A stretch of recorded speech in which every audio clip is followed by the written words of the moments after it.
So leaders sir, నా పేరు సైదులు. మాది రంగారెడ్డి జిల్లా, హైదరాబాద్. ఇప్పుడు ఎల్బీ నగర్ నుంచి ఒక 40 కిలోమీటర్ దూరంలో ఇబ్రాహీంపట్నం పక్కనే మా విలేజ్ పేరు ఆరుట్ల. రాచకొండ పట్నం దగ్గర ఉంటది మా ఊరు. సో వెస్టీజ్ లోకి నేను రాకముందు ఆ, నేను 10th క్లాస్ వరకు మా ఊర్లో కంప్లీట్ చేసుకున్నా. 10th క్లాస్ అయిపోయిన తర్వాత అక్కడ దాకా గవర్నమెంట్ స్కూల్, ఇంటర్మీడియట్, డిగ్రీ వచ్చేసి private school Ibrahimpatnam Vivekananda college, junior కాలేజ్లో ఇంటర్మీడియట్, అండ్ డిగ్రీ ప్రతిభ కాలేజ్లో ఎలక్ట్రిషియన్ ఎలక్ట్రీషియన్ వర్క్ చేసుకుంటా. డే అంతా, డే మొత్తం కాలేజ్, నైట్ అంతా ఎలక్ట్రీషియన్ వర్క్ చేసేది. ఎలక్ట్రీషియన్ వర్క్ నేను 2007లో 2006లో నేర్చుకున్నా. బెంగళూరు వెళ్ళి ఒక 25 డేస్ లోనే ఎలక్ట్రీషియన్ వర్క్ కంప్లీట్ గా, మా అన్న వాళ్ళు ఉంటే వాళ్ళతో పాటు వెళ్ళి నేర్చుకొని కాలేజీలలో, ఇన్స్టిట్యూట్లలో ఈ ట్యూబ్ లైట్ ఫిట్ చేయటం, వైరింగ్ చేయటం, ఫ్యాన్లు ఫిట్ చేయటం, ఇది చేసుకొని ఆ వచ్చిన డబ్బుతోటి నేను కాలేజ్ చదువుకునేది. కొన్నిసార్లు ఎలక్ట్రీషియన్ దొరకకపోతే ఈ బిల్డింగ్స్ కడతారు కదా, కొత్త ఇల్లు కడతారు కదా, ఇల్లు కట్టిన తర్వాత కింద సంపు గుంతలు తీస్తారు. నీళ్లు పోయటానికి, లేకపోతే సెప్టిక్ ట్యాంక్లకి సంపు గుంతలు తీస్తారు కదా. నైట్ అంతా ఆ సంపు గుంతలు దవ్వటం. నేను, నా ఫ్రెండ్ ఇంకొక ఆయన ఉంటాడు శ్రీనివాస్ అని, ఇద్దరం కలిసి ఆ సంపు గుంత దవ్వి నైట్ అంతా దవ్వుకునేది. మార్నింగ్ వచ్చిన డబ్బులతోటి కాలేజ్ ఫీజు కట్టుకునేది. సో ఇట్లా నేను ఏలు పెట్టినటువంటి తెలంగాణ ఫీల్డ్ లేదు యాక్చువల్ గా. మట్టి పని చేసిన, వ్యవసాయం ఏది నేను అటు చేశాను, కష్టపడ్డాను చెప్పుకోలేదు. ఫుల్ ఎంజాయ్మెంట్ తోటి చేసిన, ఏ రోజు హార్డ్ వర్క్ అనిపించలే నాకు. కాకపోతే అన్ని పనులు చేసిన, వ్యవసాయం చేసిన, నాగలు కట్టిన. స్టిల్ ఇప్పుడు కూడా నేను పొద్దుట నాగలు కట్టి మధ్యాహ్నం మీటింగ్లు పెట్టిన రోజులు చాలా ఉన్నాయి. నేను మొన్న డిఎస్సీ అయినాక కూడా ఇప్పుడు కూడా పెడుతున్నా. I love farming. సో ఆ పని చేసుకున్నా. కానీ ఏ రోజు కూడా నాకు ఒక ఆలోచన రాకపోవడం అనేది నాకు కొంచెం బాధాకరం ఇప్పుడు కూడా. ఆ ఆలోచన ఏంటంటే, డబ్బు మనిషి యొక్క జీవితాన్ని నిర్ణయిస్తుంది, మనిషి యొక్క మనుగడను డెఫినెట్ గా అది ప్రభావితం చేస్తుంది అనేటటువంటి విషయం నాకు ఇన్ని రోజులలో అర్థం కాల. చదువుకున్నా, కొంచెం అంత విలువ కాదు, అంత హై క్లాస్ స్టూడెంట్ కాదు, పర్లేదు నడిపించేది. బర్రెల కాడికి పోయి బర్రె దగ్గర కూర్చొని బుక్కులు నేర్చుకోవడం, మంచి బాగా ఆ హార్డ్ వర్క్ చేసేటువంటి మెంటాలిటీ కాబట్టి చదువులో కూడా అట్నే ఉండేది. పెద్దగా పరిగెత్తే ఆ క్లాస్ లో కాకుండా, క్లాస్ టాప్ 1లో కాకుండా నార్మల్గా ఉండేది. ఇట్లా చదువుకుంటూ, చిన్నగా పని చేసుకుంటూ, అన్ని హార్డ్ వర్క్లు. నర్సరీలలో బెడ్లు ఉంటాయి, మీకు ఐడియా ఉంటుందా? నర్సరీలలో బ్యాగ్స్ మట్టి నింపడం, అది చేస్తే రోజుకి ₹20 కూలి ఇచ్చేది. మామిడికాయలు తెంపపోయేది. ఒక 1000-2000 కాయలు తెంపితే ₹10, ₹20 కూలి ఇచ్చేది చెట్టుకు. చిన్నప్పుడు, నేను చాలా చిన్నగా ఉన్నప్పుడు. అట్లా నేను సెంటరింగ్ పనికి పోయినా, ఉప్పర్ పనికి పోయినా, పెయింటింగ్ వేస్తే ఆ డబ్బాలు అందించడానికి పోయినా, తర్వాత మట్టి మోయడానికి పోయినా, చెరువు కట్టకి రాళ్ళు వస్తారు కదా దానికి పోయినా. క్రేన్ పని, మా నాన్న క్రేన్ పని చేస్తాడు. నాన్న క్రేన్ డ్రైవర్, నేను క్రేన్ కింద లోపల మట్టి నింపడానికి వెళ్ళేది. ఏ ఒక్క ఒక్క సెకండ్ కూడా నా జీవితంలో ఎంటర్టైన్మెంట్ అనేది లేకుండానే నేను పని చేసుకుంటూ వచ్చాను. నాకు నేను ఎంటర్టైన్మెంట్ అయినది ఒకటే ఒకటి, ఏంటంటే భాగవతాలు ఆడేది ఊర్లో, స్టేజ్ నాటకాలు. ఇప్పుడు చాలా మంది అంటున్నారు, నీకు ఎట్లా వచ్చింది, ఎట్లా మాట్లాడతావు అంటే, ఊర్లో స్టేజ్ నాటకాలు వేసేది బాగా. సో ఆ స్టేజ్ నాటకాలు వేయటం వల్ల కొంచెం నాకు స్టేజ్ ఫియర్ పోయిందని అంటారు చాలా మంది. మేబీ అదే కరెక్ట్ కావచ్చు. మంచి మంచి పాత్రలు వేసిన, శ్రీకృష్ణుంది, దుర్యోధనుంది, శ్రీరాముల వారిది, అమ్మవారిది, ఇవన్నీ వేయటం వల్ల కొంచెం స్టేజ్ ఫియర్ పోయింది. సో బ్రీఫ్ గా ఇది నా లైఫ్ స్టోరీ. రైట్, అక్కడి నుంచి డిగ్రీ అయిపోయింది. డిగ్రీ కూడా కొంచెం బలవంతంగా, అప్పుడు నాకు చదువు మీద లేదు. మా నాన్న ఇంట్లో, నాకు ఒకతే చెల్లి ఉంది, మా చెల్లి మ్యారేజ్ చేయాలని చెప్పేసి కొంచెం ప్రెజర్ ఉండటం వల్ల డిగ్రీ గోల్స్ వైపు లేదు ఇక. నాకు తొందరగా అయిపోగొట్టాలి, ఏదో ఒకటి సంపాదించాలని వచ్చేసిన. డిగ్రీ అయిపోయింది 2010లో. డిగ్రీ ఎగ్జామ్ రాసిన నెక్స్ట్ డేనే నేను ఇంటర్వ్యూ అటెండ్ అయ్యాను. ఎగ్జామ్ రాసిన నెక్స్ట్ డే రిజల్ట్ వచ్చిందా కాగల. నాకు తెలుసు రిజల్ట్ ఎట్లా వస్తుంది, మన ర్యాంక్ ఏంది అనేది మనకు అర్థమైంది, రాసింది మనమే కాబట్టి. సో డైరెక్ట్ ఇంటర్వ్యూకి వచ్చిన. ఇంటర్వ్యూ అనేది బిఎన్ రెడ్డిలో రాఘవేంద్ర భవన్ అని ఒకటి ఉండే, ఇప్పుడు లేదు తీసేసారు. చౌరస్తా మూలమీనే ఉండే రాఘవేంద్ర హోటల్ అని. ఆ హోటల్లో ఒక ఆయన చేసిండు నన్ను ఇంటర్వ్యూ. ఆయన అడిగిన మొట్టమొదటి question, what is your name? నేను, my name is Saidul. What is your father name? My father name is Gucchayya. రెండు చెప్పిన. తర్వాత ఆయన ఒక 15 క్వశ్చన్లు అడిగిండు. ఆ 15 క్వశ్చన్లు ఏం అడిగాడో నాకు ఇప్పుడు గుర్తులేదు. కానీ అన్నిటికీ ఆన్సర్ చెప్పిన. ఏమని చెప్పిన అంటే, ఇది రాదు సార్, ఇంకోటి అడుగు. ఇది నా ఇంటర్వ్యూ. 15 క్వశ్చన్స్, 20 క్వశ్చన్స్ అడిగిండు, అన్నిటికీ ఇదే ఆన్సర్ చెప్పిన. అయిపోయిన తర్వాత ఆయన నా భుజం మీద చేసిండు, బిడ్డ నీకు సెట్ కాదు, నువ్వు వెళ్ళి స్పోకెన్ ఇంగ్లీష్ జాయిన్ గా అని చెప్పిండు. నా మనసుకి ఏమనిపిస్తుంది అంటే, నేను చదివిందే అట్టట్ట, ఇక మళ్ళీ స్పోకెన్ ఇంగ్లీష్ పోతే ఆడ కాదు మనతోటి అని చెప్పి ఆ ఒక వారం రోజులు గ్యాప్ ఇచ్చి మళ్ళీ ఆయన దగ్గరికి పోయిన ఇంటర్వ్యూ. సార్ ఇప్పుడు ఇంటర్వ్యూ చేస్తా సార్ అని. మళ్ళీ పోయినా, సేమ్ రిజెక్ట్. మళ్ళీ పోయినా, అట్లా 6 సార్లు రిజెక్ట్ చేసిండు. 6 టైమ్స్ రిజెక్ట్ చేసిండు నన్ను ఇంటర్వ్యూలో. కేవలం ఇంగ్లీష్ రాకపోవడం వల్ల రిజెక్ట్ చేశారు. 7th టైం ఇట్లా కుదరదని చెప్పేసి డైరెక్ట్ గా వాళ్ళ ఆఫీస్కి వెళ్ళిపోయాను. పద్మారావు నగర్, గాంధీ హాస్పిటల్ మార్చిరి పక్కనే ఉంటది మా office. Shield health care private limited అని కంపెనీ. అందులోకి ఇంటర్వ్యూ పోతే బయట నన్ను చూసి, అరే ఎందుకు వచ్చినావు అని అడిగిండు. జాబ్ కోసం సార్ అన్న. నీకు జాబ్ ఏనంటే గారా అంటే, జాబ్ నువ్వు ఇయ్యకు సార్, అది నీ డ్యూటీ, నేను వస్తానే ఉంటా, ఇది నా డ్యూటీ అన్న. ఎప్పటిదాకా వస్తావు రా అని అడిగిన దగ్గరికి వచ్చి. నువ్వు ఇచ్చిన దాకా వస్తా సార్ అని.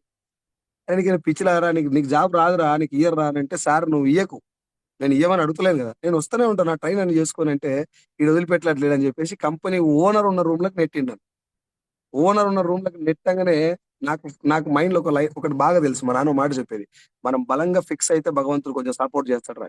నేను ఎట్లా ఫిక్స్ అయినా ఆ రోజు అంటే, ఈ రోజు నాకు జాబ్ రావాలి, లేకపోతే ఇక్కడికి వెళ్ళి ఊళ్ళకి పోయి వ్యవసాయం చేసుకోవాలి అని ఫిక్స్ అయిపోయి ఆ లోపలికి పోగా డోర్ గడే పెట్టినాను. గడే పెట్టి ఆ సార్ తోటి మాట్లాడుతున్నా. ఆయన కంపెనీ ఓనర్.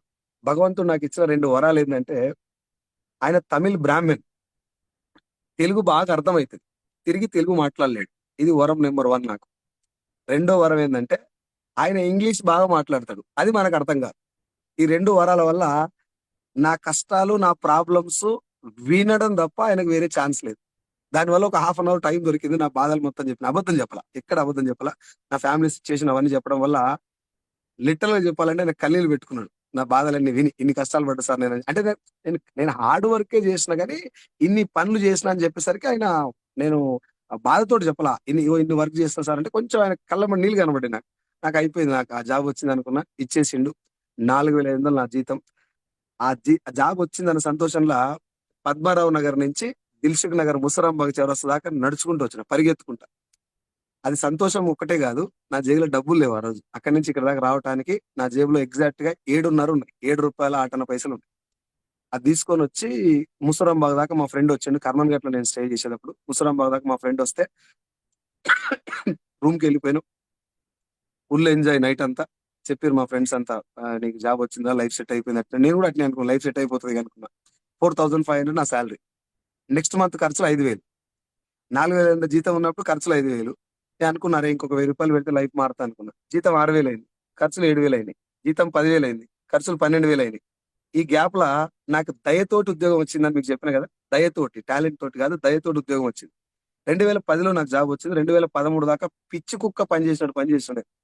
మలక్పేట, సంతోష్ నగర్, చంద్రాయనగుట్ట, ఇబ్రాహీంపట్నం, బాలాపూర్, ఇవన్నీ నా ఏరియా. డాక్టర్స్ ఎక్కడ ఉంటే అక్కడ కలవాలి. యశోద హాస్పిటల్లో దాదాపు 5-6 గంటలు నేను లైన్ లో నిలబడి ఒక్కొక్క డాక్టర్ దండం పెట్టి అడుక్కున్న రోజులు చాలా ఉంది. అంత హార్డ్ వర్క్ చేయడం వల్ల జీరోలో ఉన్నటువంటి సేల్ దాదాపు ఒక 4-5 lakhs వెళ్ళింది ఆ ఏరియా. అది గమనించి దాదాపు నాకంటే ఒక 8-9 మంది సీనియర్స్ ఉన్నప్పటికీ వాళ్ళకంటే ముందు నాకు ప్రమోషన్ ఇచ్చింది కంపెనీ. తెలంగాణ నుంచి ఆంధ్రాలో కృష్ణా, ప్రకాశం, నెల్లూరు, గుంటూరు 4 జిల్లాలకు సేల్స్ మేనేజర్ గా ప్రమోట్ చేస్తూ 25,000 రూపాయల శాలరీ తోటి ఆఫర్ లెటర్ ఇచ్చారు.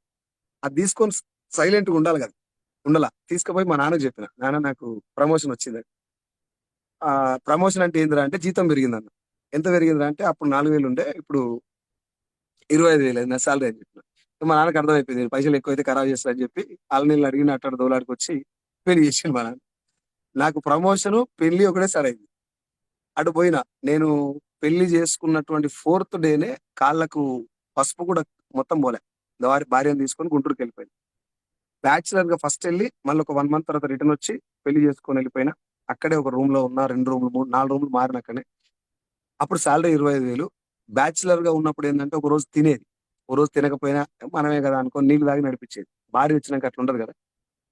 నాకు భయం మొదలైంది. అరే ఏంది ఇట్లా ఇంత దారుణం అయిపోయింది నేను సిచ్యువేషన్. నేను ఘోరంగా కష్టపడుతున్నా, మళ్ళీ ఎవ్రీ డే కష్టపడతాను. మీకు సిచ్యువేషన్ చెప్తా, నా కష్టం ఏందో మీకు అర్థమైంది. బుడంపాడు అని ఒక విలేజ్ ఉంటది. గుంటూరు నుంచి తెనాలి పోతుంటే బుడంపాడు అని ఉంటది. అటు నుంచి ఇటు రిటర్న్ వస్తా ఉంటే అప్పటికి నేను నెల్లూరు వెళ్ళి 3 రోజులు అవుతుంది. అన్నం తినలేదు సరిగ్గా, డబ్బులు లేవు, అన్నం తినలేదు, డబ్బులు లేవు నా దగ్గర. మా ఇంట్లో వ్యవసాయం ఉంది, ఫుల్ బియ్యం ఉన్నాయి, అంత ఉంటది. కానీ మా నాన్నకి నేను పడే కష్టాలు తెలవద్దన్న ఉద్దేశంతో నేను డబ్బులు అడగలేదు. అటు పోయి నేను పడే బాధ నేను పడాలని అనుకున్నాను. ఇంకోటి మేనేజర్ని అయితే అడిగితే ఇజ్జత్ పోద్దని చెప్పి ఎవరిని అడగలేదు. జేబులో డబ్బులు లేవు.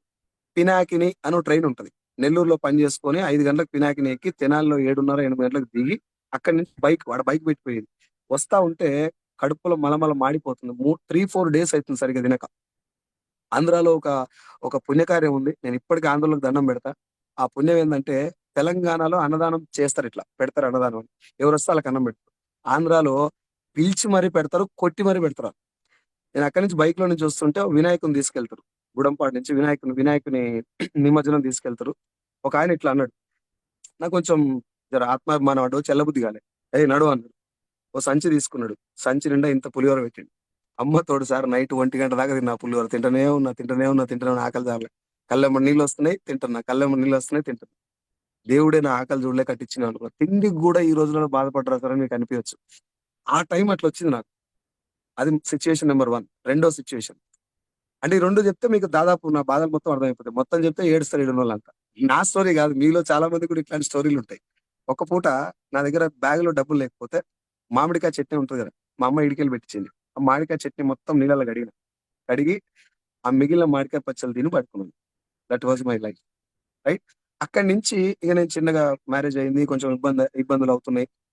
అది బ్యాచిలర్‌గా ఇందాక నేను మీకు చెప్పిన 2 బ్యాచిలర్‌నే పెళ్లయినాక గాదు. పెళ్లయిన తర్వాత కొంచెం అటు ఇటుగా మేనేజ్ చేసుకుంటూ వచ్చిన. అదే సిట్యుయేషన్ గనుక పెళ్లయినంక భార్యతోటి వచ్చుంటే వేరే ఉంటుండే లెవెల్.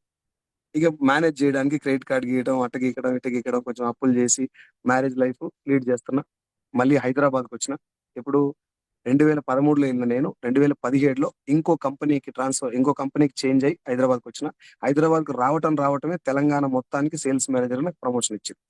50,000 నా సాలరీ. 50,000 సాలరీ ఇంకొంచెం ఎక్స్‌ట్రా కష్టపడితే 20,000, 30,000 ఇన్సెంటివ్ గూడా వస్తది. ఈ ఈ క్రైటీరియా తోటి నేను హైదరాబాద్‌కొచ్చిన.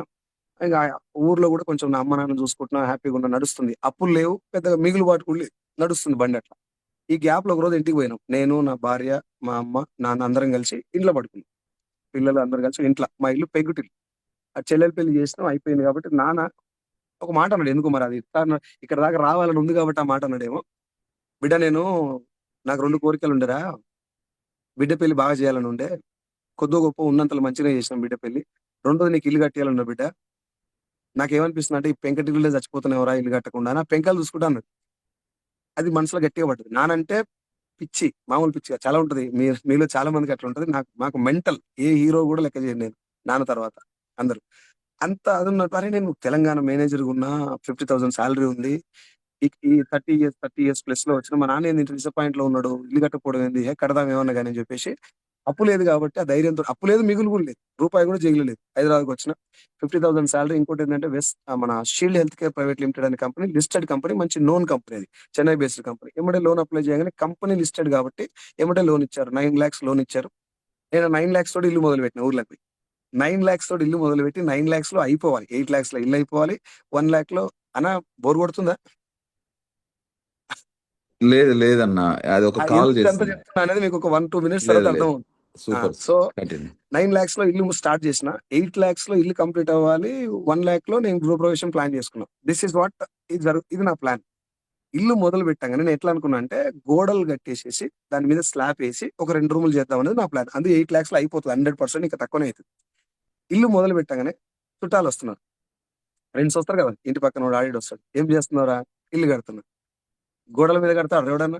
నువ్వేం తెలంగాణ మొత్తానికి మేనేజర్ గోడల మీద కడతావా ఎవడన్నా? మళ్ళా కడతావురా ఇల్లు? పిల్లర్లెయి అని ఎళ్ళిపోతాడాడు. వాడు మనకు పైసలియ్యడు. ఆ సలహా మన చెవులేసి ఎళ్ళిపోతాడు. మనకేమనిపిస్తది అరే! నిజంగానే కదా! మళ్ళా కట్టం కదా ఇల్లు. సరే అని చెప్పేసి ఆ గోడల మీద కట్టాలనుకున్న ఆలోచన తీసేసి పిల్లర్లేసిన. ఒక 2,00,000 యాడయ్యాయి. 2,00,000 కాదు ఏముందిలే 50,000 సాలరీ ఇంకొంచెం కష్టపడితే 20, 30,000 ఇన్సెంటివ్ వస్తదని ఏసేసిన. గోడలయిపోయినాయి. కిటికీలు పెట్టేటప్పుడు మళ్ళొస్తారు కదా! మళ్ళొచ్చిర్రు. "ఏమైందిరా ఏం చెక్కలు పెడుతున్నావు" అంటే తుమ్మ చెక్కలు మా చిలకల తుమ్మ చెట్లుండే.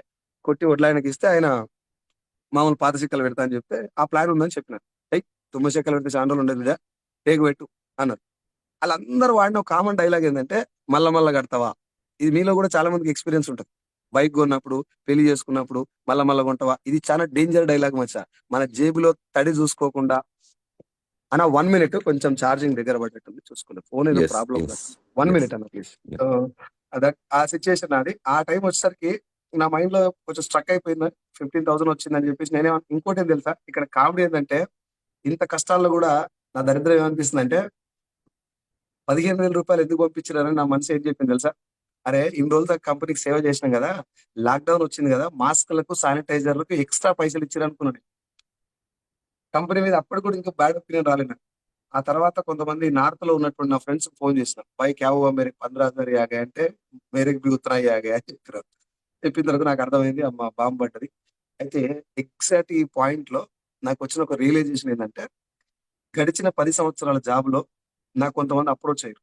"సైదులు నువ్వు ఒకటే ఇన్‌కమ్ మీద డిపెండ్ అయినవురా. అది చాలా డేంజరు. ఒక ఇన్‌కమ్ అనేది చాలా డేంజర్. ఎందుకు డేంజరు అనేది వాళ్ళప్పుడు నాకు చెప్పలేదు. కానీ ఇప్పుడు అర్థమైంది. నాకు. ఎందుకు డేంజర్ అంటే నెలకు 10,000 సంపాదించేవాడికి 6 నెలలు జీతం రాకపోయినా అప్పు 60,000 అవుతది. కానీ నెలకు ₹1,00,000 జీతం సంపాదించేవాడికి 2 నెలల జీతం రాకపోతే 2,00,000 అప్పయి. ఇది ప్రాబ్లమ్. అంటే జీతం పెరిగే కొద్దీ రిస్క్ పెరుగుతది. మన కమిట్మెంట్ పెరుగుతది కాబట్టి రిస్క్ పెరుగుతది. ఒక నెల జీతం ఆగిపోయిందంటే రోడ్డు మీదకొచ్చే పరిస్థితి కూడా ఉంటది. అట్లా నాకు చెప్పిన ఆ విషయాలన్నీ వాళ్ళు చెప్పినప్పుడు అర్థం కాలా. ఇప్పుడు అర్థమైతున్నాయి. కంపెనీ కేవలం నా సాలరీ తగ్గించడం వల్ల నా పరిస్థితి ఇలా ఉంది. నా ఫ్రెండ్స్ ఇంకో మాట ఏం చెప్పారంటే, "ఏమన్నా అయితే, ఏదైనా జరిగితే, ఏదైనా రిస్క్ జరిగితే" అని చెప్పేది నాకు. రిస్క్ జరిగితే అంటే అర్థం ఏంది? నువ్వు చచ్చిపోతే. అన్న స్టిల్ నాట్ క్లియరా? క్లియర్ అన్న, క్లియర్. క్లియర్గా ఉంది. ఏమో మళ్ళా క్లియర్గా ఉంది, మీరు కంటిన్యూ భయం చేయండి. భయం వేస్తుంది నాకు. ఏం సో లేదు, ఏం రిస్క్ లేదు. జరిగితే అని చెప్పేది. ఏదైనా రిస్క్ జరిగితే అంటే మీనింగ్ ఏదో నువ్వు చచ్చిపోతాయి. వాళ్ళు అట్లా అనేది. రిస్క్ ఎల్ఐసి వాళ్ళు బాగా వాడతారు ఈ పదం. ఇన్సూరెన్స్ వాళ్ళు. మీకు ఏదైనా రిస్క్ జరిగితే అంటే మీరు లేకపోతే. లాక్‌డౌన్ చూడండి. నేనున్నా. నాకేం కాలా. అన్ని బాగానే ఉన్నాయి. పని చేసేటటువంటి శక్తి కూడా ఉంది. కానీ సాలరీ లేదు. అప్పుడు నాకు అనిపించింది ఏంటంటే 18,00,000 అప్పుంది.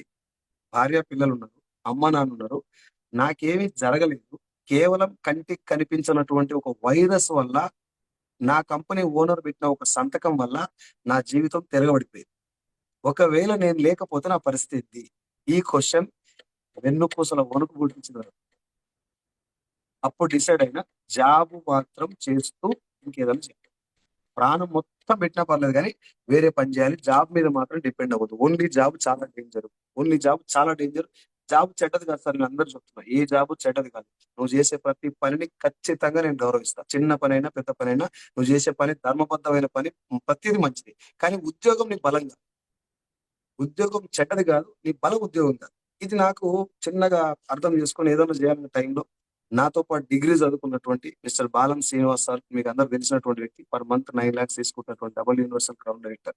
బాలం శ్రీని సార్‌ది మంచాల, మాది ఆరుట్ల, పాండు సార్‌ది చెన్నారెడ్డిగూడెం. మాది ముగ్గురు ఒకటే వరుసలు ఉంటాయండి.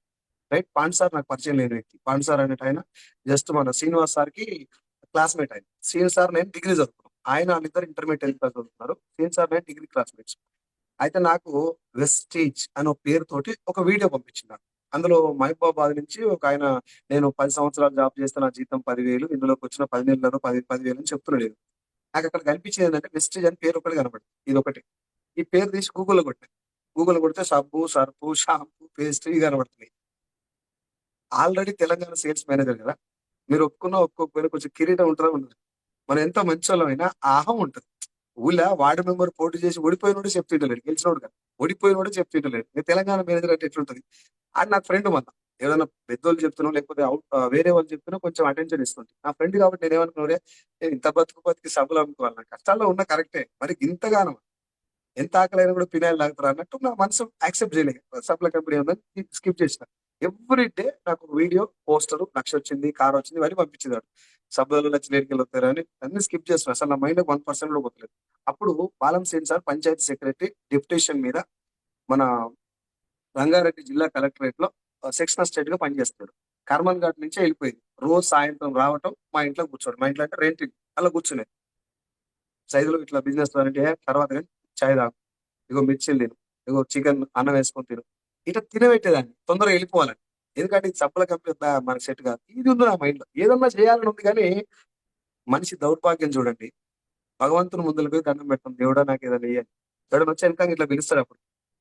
"ఏ ఆగమయ్య నేను దండం పెడుతున్నా. నేను బిజీగా ఉన్నా."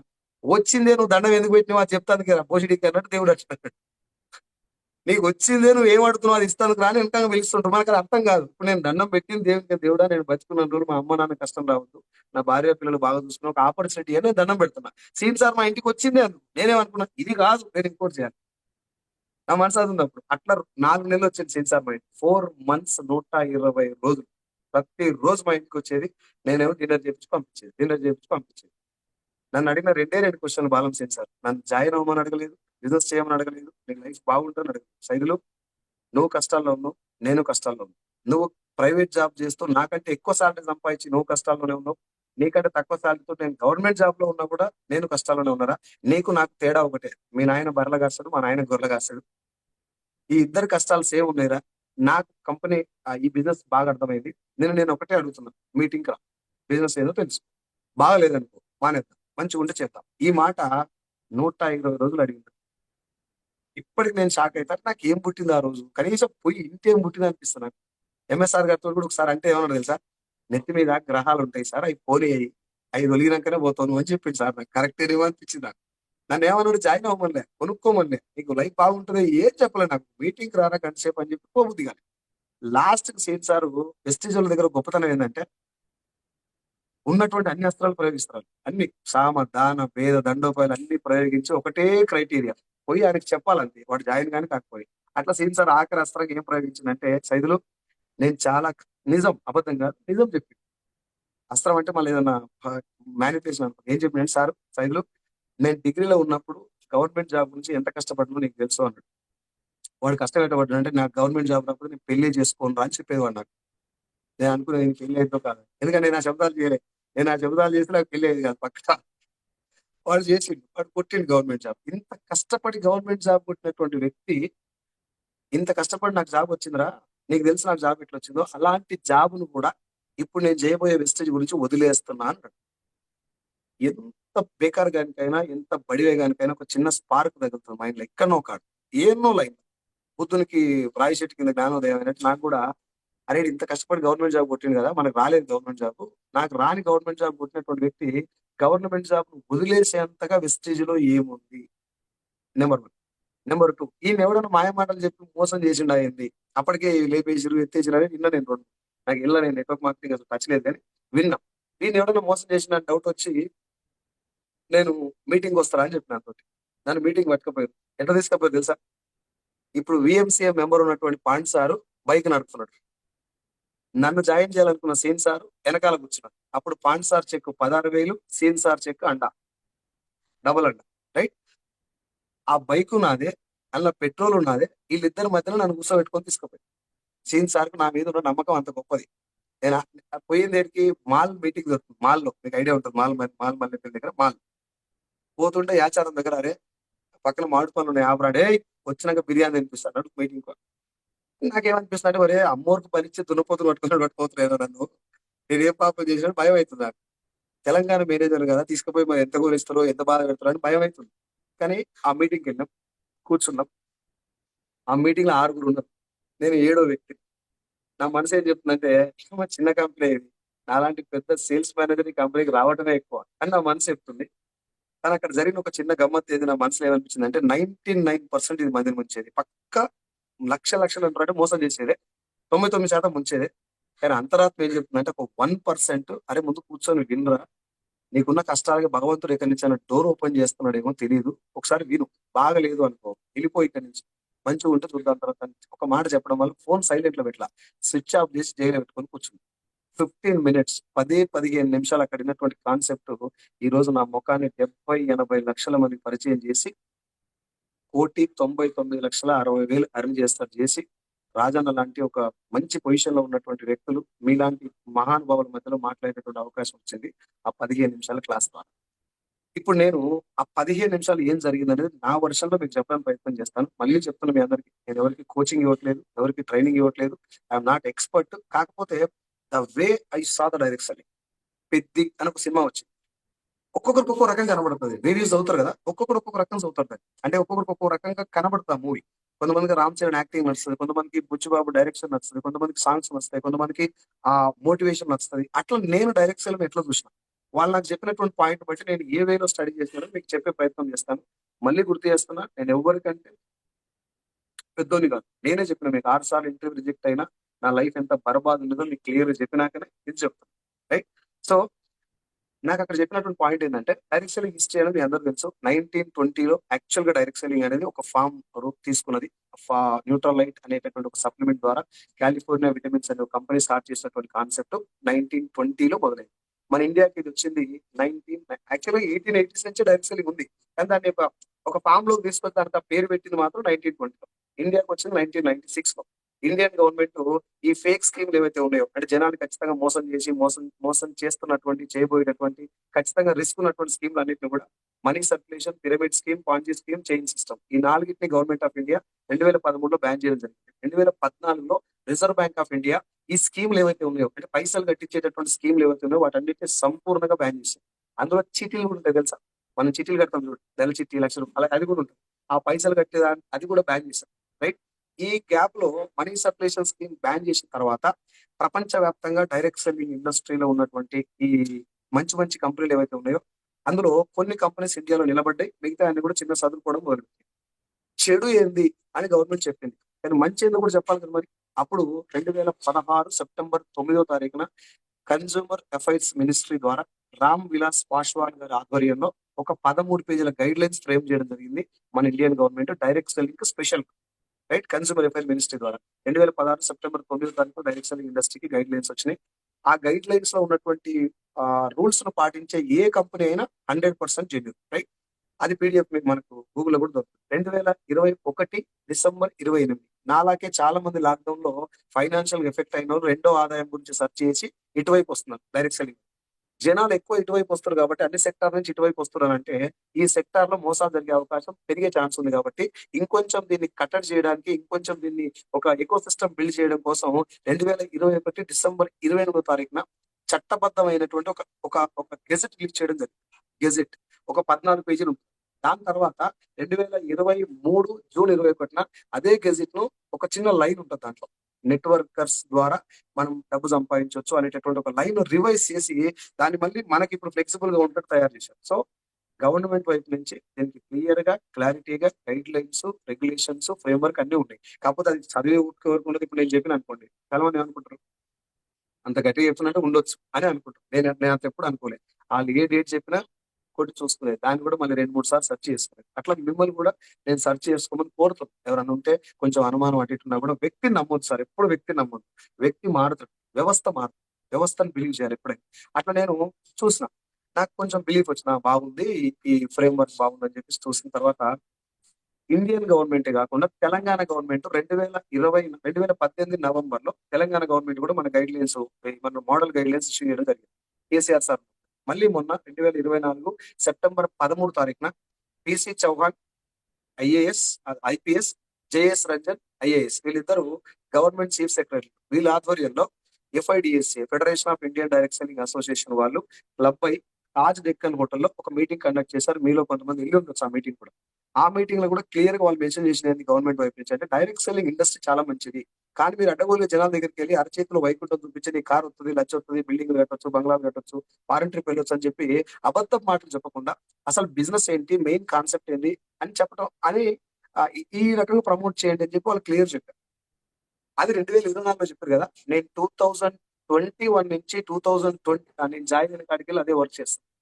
అసలు ఏంటి డైరెక్ట్ సెల్లింగ్, ఏ యాంగిల్ లో నేను చూశానని చెప్పే ముందు మనకు ఒక చిన్న విషయం అర్థం కావాలి సార్.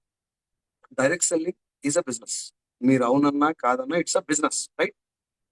ఈ డైరెక్ట్ సెల్లింగ్ ఒకటే ఉందా భూమి మీద? చాలా బిజినెస్ ఉన్నాయా? చాలా బిజినెస్ ఉన్నాయి. ఇప్పుడు నేను చెప్పేది కొంచెం కొంచెం జాగ్రత్తగా అర్థం చేసుకోవాలని రిక్వెస్ట్ చేస్తున్నాను అందరికి. కొంచెం ఏదైనా పని మీద ఉన్నా కూడా ఒక చెవి ఇటు పడేసేయండి.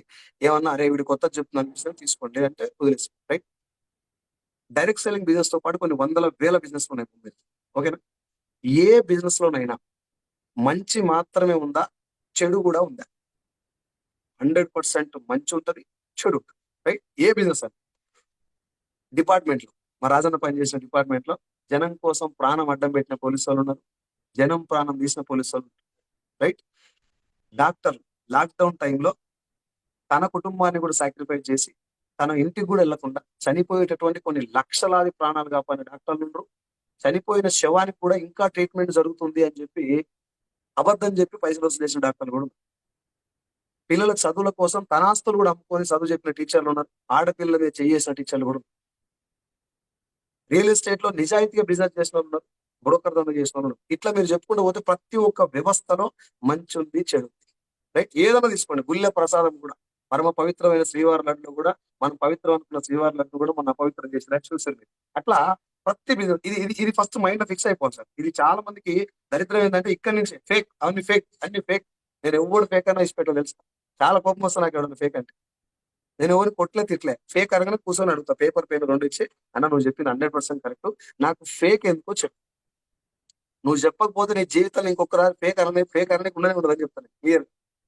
మన క్లారిటీ లేని విషయం గురించి ఎప్పుడు మాట్లాడదు సార్. కొన్నిసార్లు మన మాట ఒకరి జీవితం నాశనం చేయొచ్చు, ఒకరి జీవితం నాశనం చేయొచ్చు. ఒక మాటే ఫేక్ అన్నాం అనుకో, వాడు ఆ రోజు నుంచి బిజినెస్ చేయడు. వాడు చేయకపోవడం వల్ల అప్పులలో పుట్టుకుపోయి చచ్చిపోయాడు అనుకో, ఈ అవకాశం వానికి ఏంది, పాపం నీదే.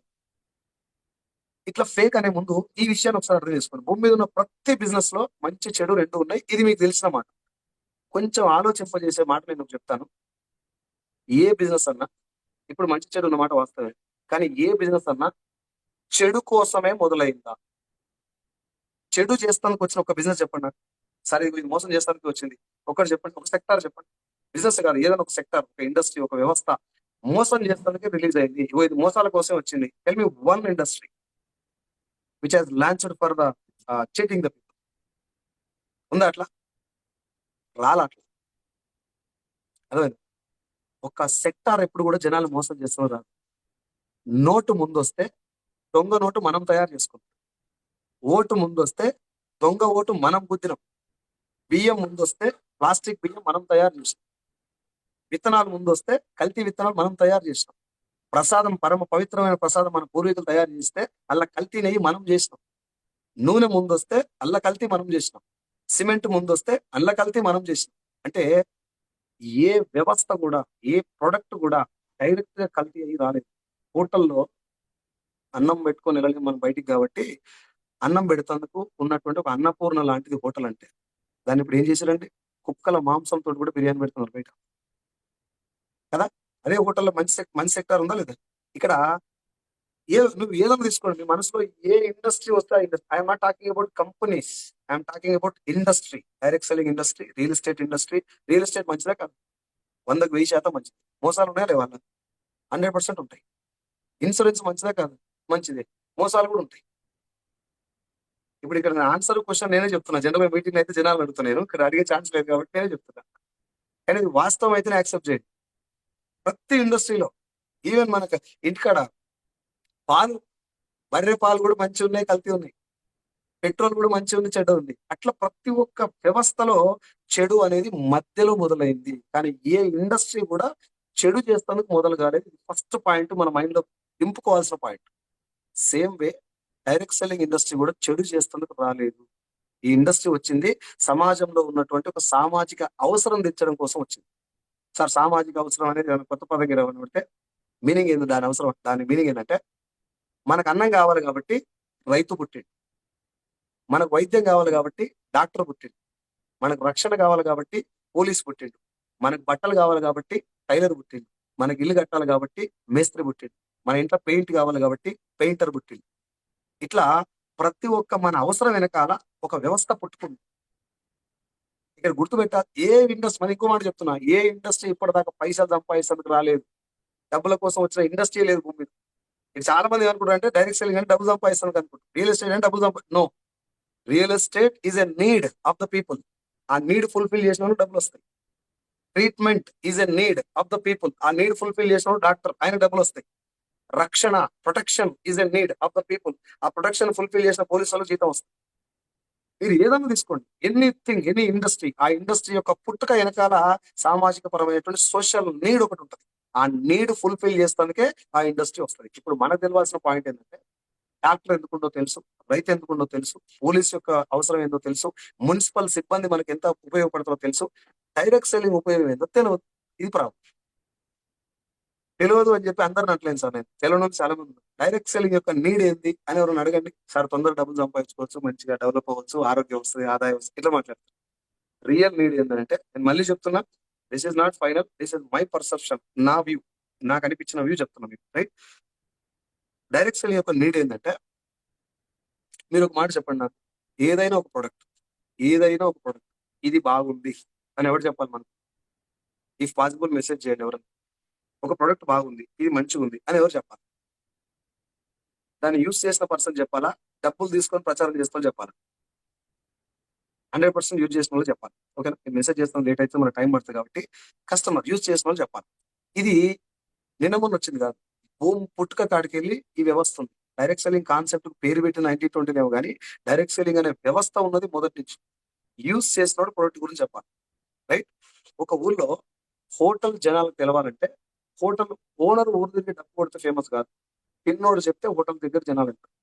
పెద్ద సినిమా తీసినోడు చెప్తే హిట్ కాదు, చూసినోడు చెప్తే హిట్ అయింది.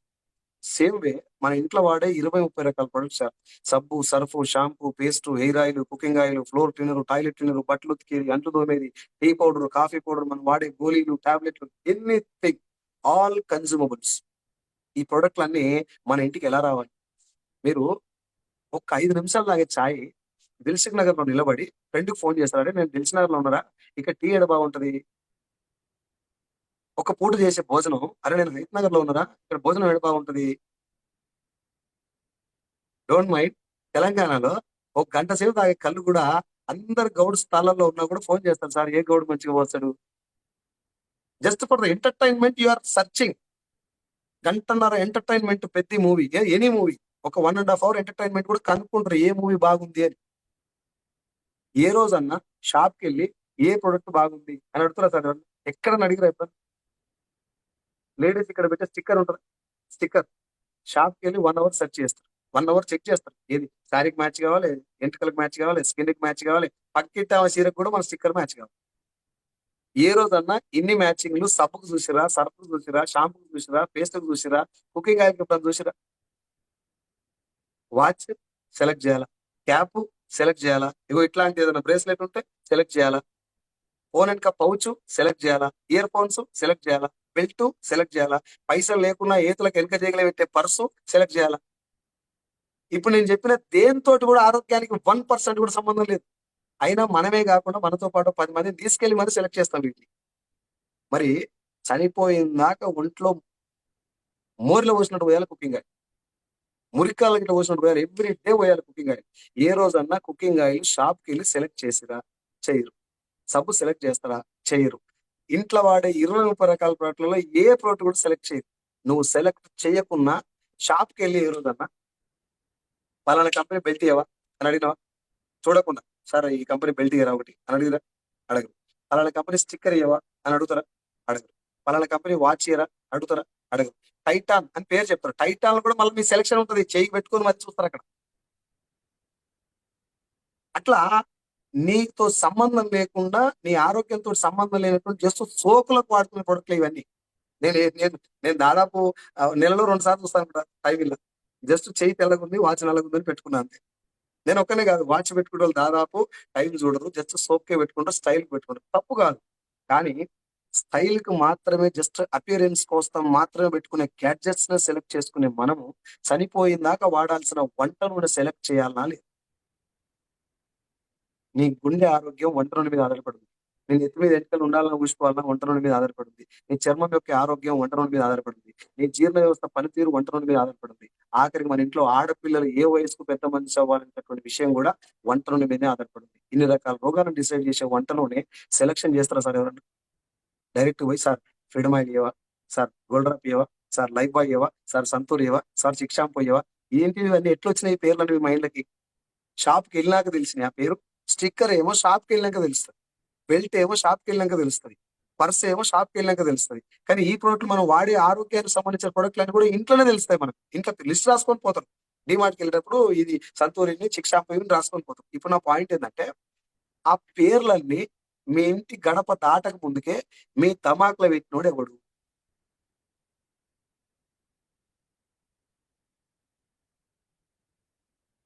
ఈ గ్యాప్ ఎందుకు ఇచ్చినా అంటే మీరు ఆలోచిస్తారండి. ఎవరు పెట్టిర్రు ఆ పేర్లన్నీ? ఇప్పుడు సంతూర్ సోప్ ఎట్లొచ్చింది మనకి యాడ్స్. చాలా సింపుల్‌గా పెట్టారు. Advertisement, advertisement, advertisement. So, advertisement గురించి నాకు తెలిసి ఇప్పటిదాకా ఈ స్థాయిలో ఎవరు డిస్కస్ చేయుండరు. Advertisement is the biggest scam in India. If you believe or not. భారతదేశంలో ఉన్నటువంటి అన్ని స్కామ్‌ల కంటే నిన్ను లిక్కర్ స్కామ్ వైపు మలిపి, నిన్ను పేపర్ లీకేజ్ వైపు మలిపి, నిన్ను పాలిటిక్స్ వైపు మలిపి, నిన్ను సినిమా రంగం వైపు మలిపి, నిన్ను మంగ్లీ వైపు మలిపి, నిన్ను బండి భగీరథ వైపు మలిపి, ఇక్కడ ఆడు కుండలు ఎత్తుకొని పోతున్నాడు. నీకు అర్థం కావట్లా. ఏం జరుగుతుందో ఒకసారి చూడండి. మీరు ఒక్క మాట నాకు చెప్పండి. ఇప్పుడు అందరూ మెసేజ్ చేయాలా? మీ అందరికి 2 చేతులెత్తి రిక్వెస్ట్ చేస్తున్నా. Each and every person has to send message please. నాకంటే పెద్దోళ్ళు, చిన్నోళ్ళు అందరూ ఉండొచ్చు. ఏమనుకోవద్దు. నా డిస్కషన్‌లో భాగంగా మీరు పార్టిసిపేట్ చేయాలని కోరుతున్నా. ఫిజికల్ మీటింగ్ అంటే వేరే ఉంటుండే. వర్చువల్ కాబట్టి కొంచెం. సో, మీకు తెలిసి, మీకు తెలిసి మన ఆరోగ్యం బాగుండాలంటే క్వాలిటీ ప్రొడక్ట్ వాడాలన్నా, బాగా ఫేమస్ ప్రొడక్ట్ వాడాలా? క్యూ అండ్ ఎఫ్ ఏదైనా ఒకటి పెట్టండి. క్వాలిటీయా? ఫేమస్సా? క్యూ అండ్ ఎఫ్ పెద్దగా ఇంత పెద్ద టైప్ చేయకుండా క్యూ అండ్ ఎఫ్ పెట్టండి. అందరికి క్యూనే పెడుతున్నాను. Thank you so much for your response అన్న. నేను నిజంగా హ్యాపీగా ఉన్నారు అదే టీం చాలా యాక్టివ్ ఉంది. చాలా చాలా యాక్టివ్ ఉన్నారు. జనరల్ గా ఎవడో మాకు చెప్తానికి వచ్చి మేము ఎందుకు రెస్పాండ్ అవ్వాలి అనుకున్నా కానీ నువ్వు చాలా లక్కీ ఇంత మంచి టీం ఉన్నందుకు. Thank you so much sir. Thank you so much అందరికి. అందరు క్వాలిటీ అని చెప్పారు. So my question is, Medimix క్వాలిటీయా సంతూర్ క్వాలిటీయా? మేడ్ మిక్స్ సబ్ మంచిదా సంతూర్ మంచిదా? MS.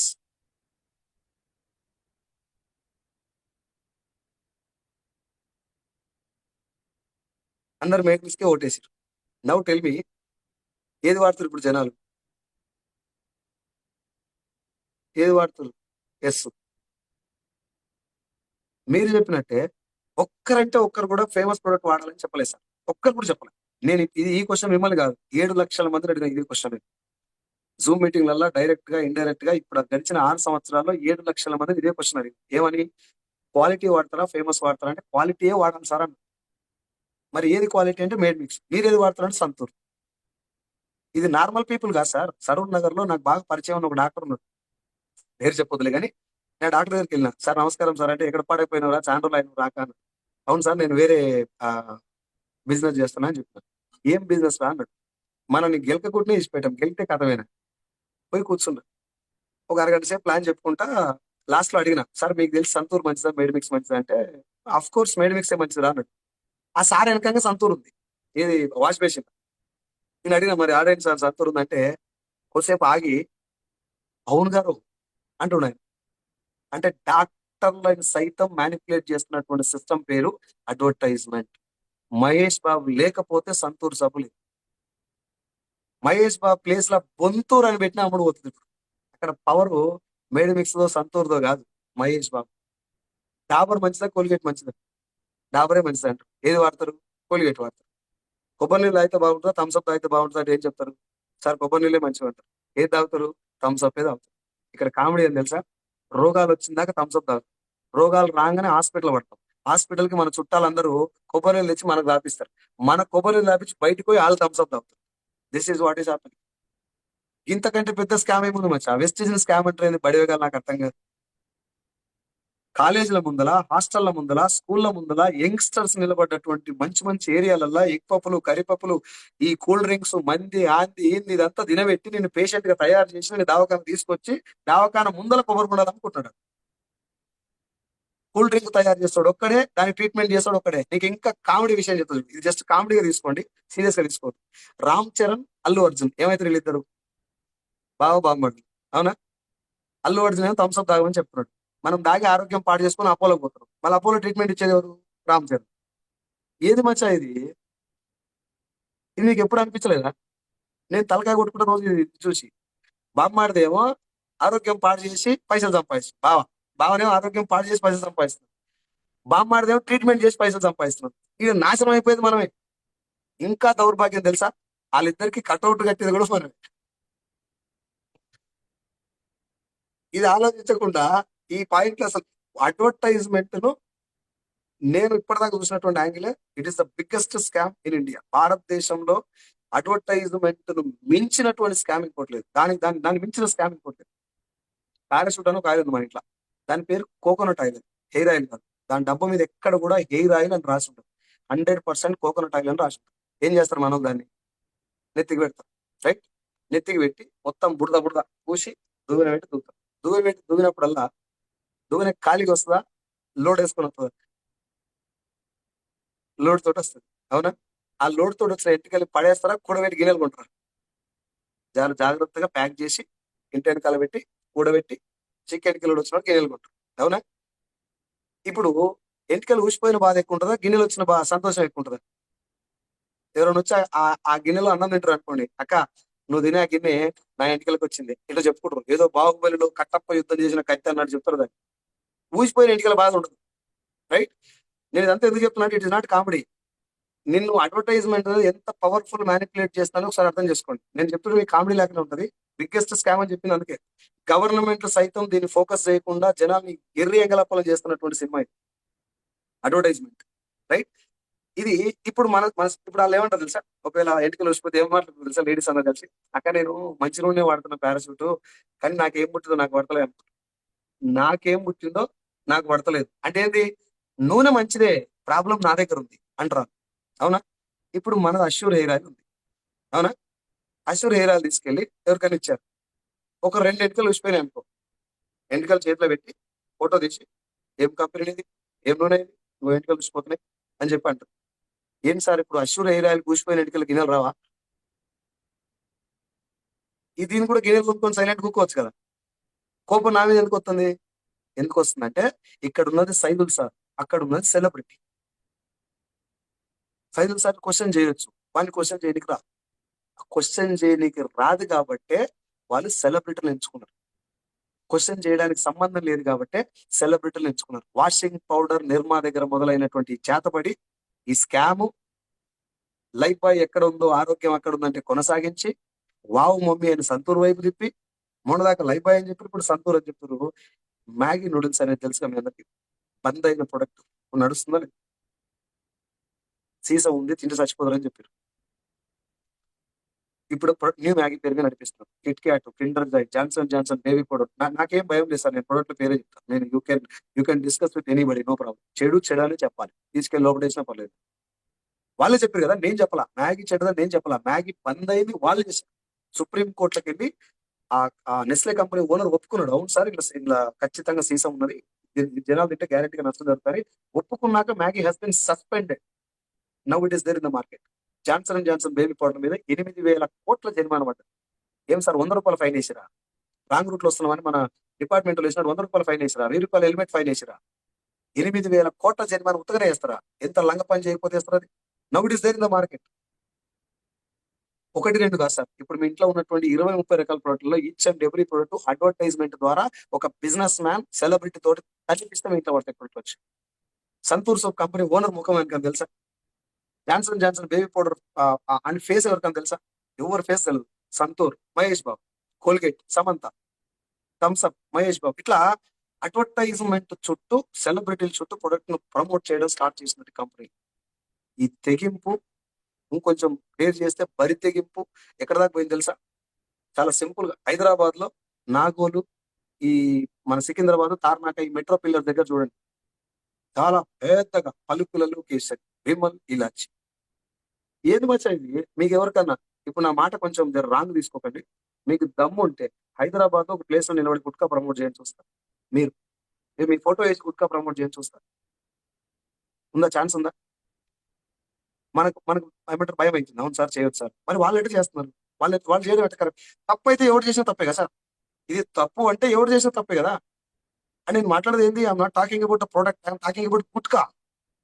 Vimal gutka, signature pan masala, Shikhar pan masala, Raj Niwas pan masala, Rajnigandha, RR pan masala. మన దౌర్భాగ్యం ఏంటంటే మనందరం చాలా ఇష్టపడేటటువంటి మహేష్ బాబు లాంటి ప్రిన్స్ తోటి అసలు గుట్కా అనే పదానికి ఆమెతో ఉండేటువంటి వ్యక్తితోటి కూడా పాన్ బార్ అని ఒక పాన్ మసాలా ప్రమోట్ చేపిస్తున్నారంటే ఏ స్థాయికి దిగజారిపోయింది advertisement, just think and imagine. మరి ఇప్పుడు ఇక్కడ డైరెక్ట్ సెల్లింగ్ తోటి పని ఏంటి సార్, నువ్వు అంత ఎక్కడో చెప్పుకుంటూ వస్తున్నావు. దాని సంబంధం ఏంటంటే, డైరెక్ట్ సెల్లింగ్ యొక్క పుట్టుక వెనకాల సామాజిక పరమైన అవసరం ఉందని చెప్పిన కదా. ఆ సామాజిక పరమైన అవసరం ఏంటంటే, ప్రొడక్ట్ వాడినోడు మాత్రమే ప్రమోట్ చేయాలా. అక్కడ ఏం జరుగుతుంది, వాడినటువంటి సెలబ్రిటీ పైసలు తీసుకొని ఏం చెప్పండి అది చెప్తున్నారు. బంద్ అయిపోయిన ప్రోడక్ట్ చెప్పండి, బంద్ అయిపోయిన చెప్తారు. గుట్కా చెప్పండి, గుట్కా చెప్తారు. గడ్డి చెప్పండి, గడ్డి చెప్తారు. డైరెక్ట్ సెల్లింగ్ అదృష్టం ఏంది? గౌతమ్ బాలి సార్ నేను వాడకుండా ప్రమోట్ చేయమని, నీకు ప్రొడక్ట్ ఎంత ఇస్తా అని చెప్పలే, ముందు నువ్వు వాడు, నీకు బాగా లేకపోతే నాకు ఇచ్చి అని రాసిచ్చిండు. If you are not satisfied with the quality of Vestige product, it can be return as per the product return policy of Vestige marketing private limited. ఇంత క్లియర్ గా క్లారిటీగా నీకు ఒంటికి రుద్దుకుంటే అరిగిపోయేటటువంటి సబ్బు మీద కూడా రిటర్న్ తెచ్చేవని రాసిచ్చే ఒకే ఒక కంపెనీ భూమి మీద డైరెక్ట్ సెల్లింగ్ లో వెస్టీజ్. ఆడ నాకు మాట చెప్పు మచ్చా, ఫేక్ అంటారు కదా. బాహుబలి సినిమాలో గడపార తీసుకొని తోతాడు ఇట్లా, ఏది లింగాన్ని, అది పగిలిపోయి లింగం లేవడతాడు ఇట్లా, పెడతాడు ఇట్లా, రైట్, తీసుకెళ్ళిపోతాడు. ఎవడంట అని సాంగ్ వస్తుంది, మనకు నరాలు దిగుతాయి. ఇక్కడ ఆయనకు అది ఏముంటది, దారం ఉంటుంది ఇక్కడ, అది కూడా దిగుతుంది. దాని మీనింగ్ ఏంటంటే కండలు అంత బాగున్నాయని చూపెట్టడం. మనం ఆ కండలు ఎట్లా చూపిస్తే మనం అంత ఊపు అవుతాం. ప్రభాస్ రెబ్బలు ఇష్టాన్ని, రైట్, తీసుకెళ్లి నీళ్ళలో దునికి, మన నీళ్ళలో కూడా లింగాన్ని ఇచ్చిపెట్టాడు, అట్నే పట్టుకుంటాడు. అంత బరువు లింగాన్ని నీళ్ళలో కూడా ఇచ్చిపెట్టాడు. మనం లేపుకొని తీసుకొచ్చి నీళ్ళ కాడ పెడతాడు, పాట జరుగుతుంది. ఆ పాట జరిగినంతసేపు నరాలు మొత్తం ఇట్లా అయిపోతాయి. నేను రాంగ్ చెప్పలేను, ఫిక్షనల్ స్టోరీ బాగుంది, ఓకే. అక్కడ ప్రభాస్ లేపిన లింగం ఫేక్, రైట్. ఆయన దూకడం ఫేక్.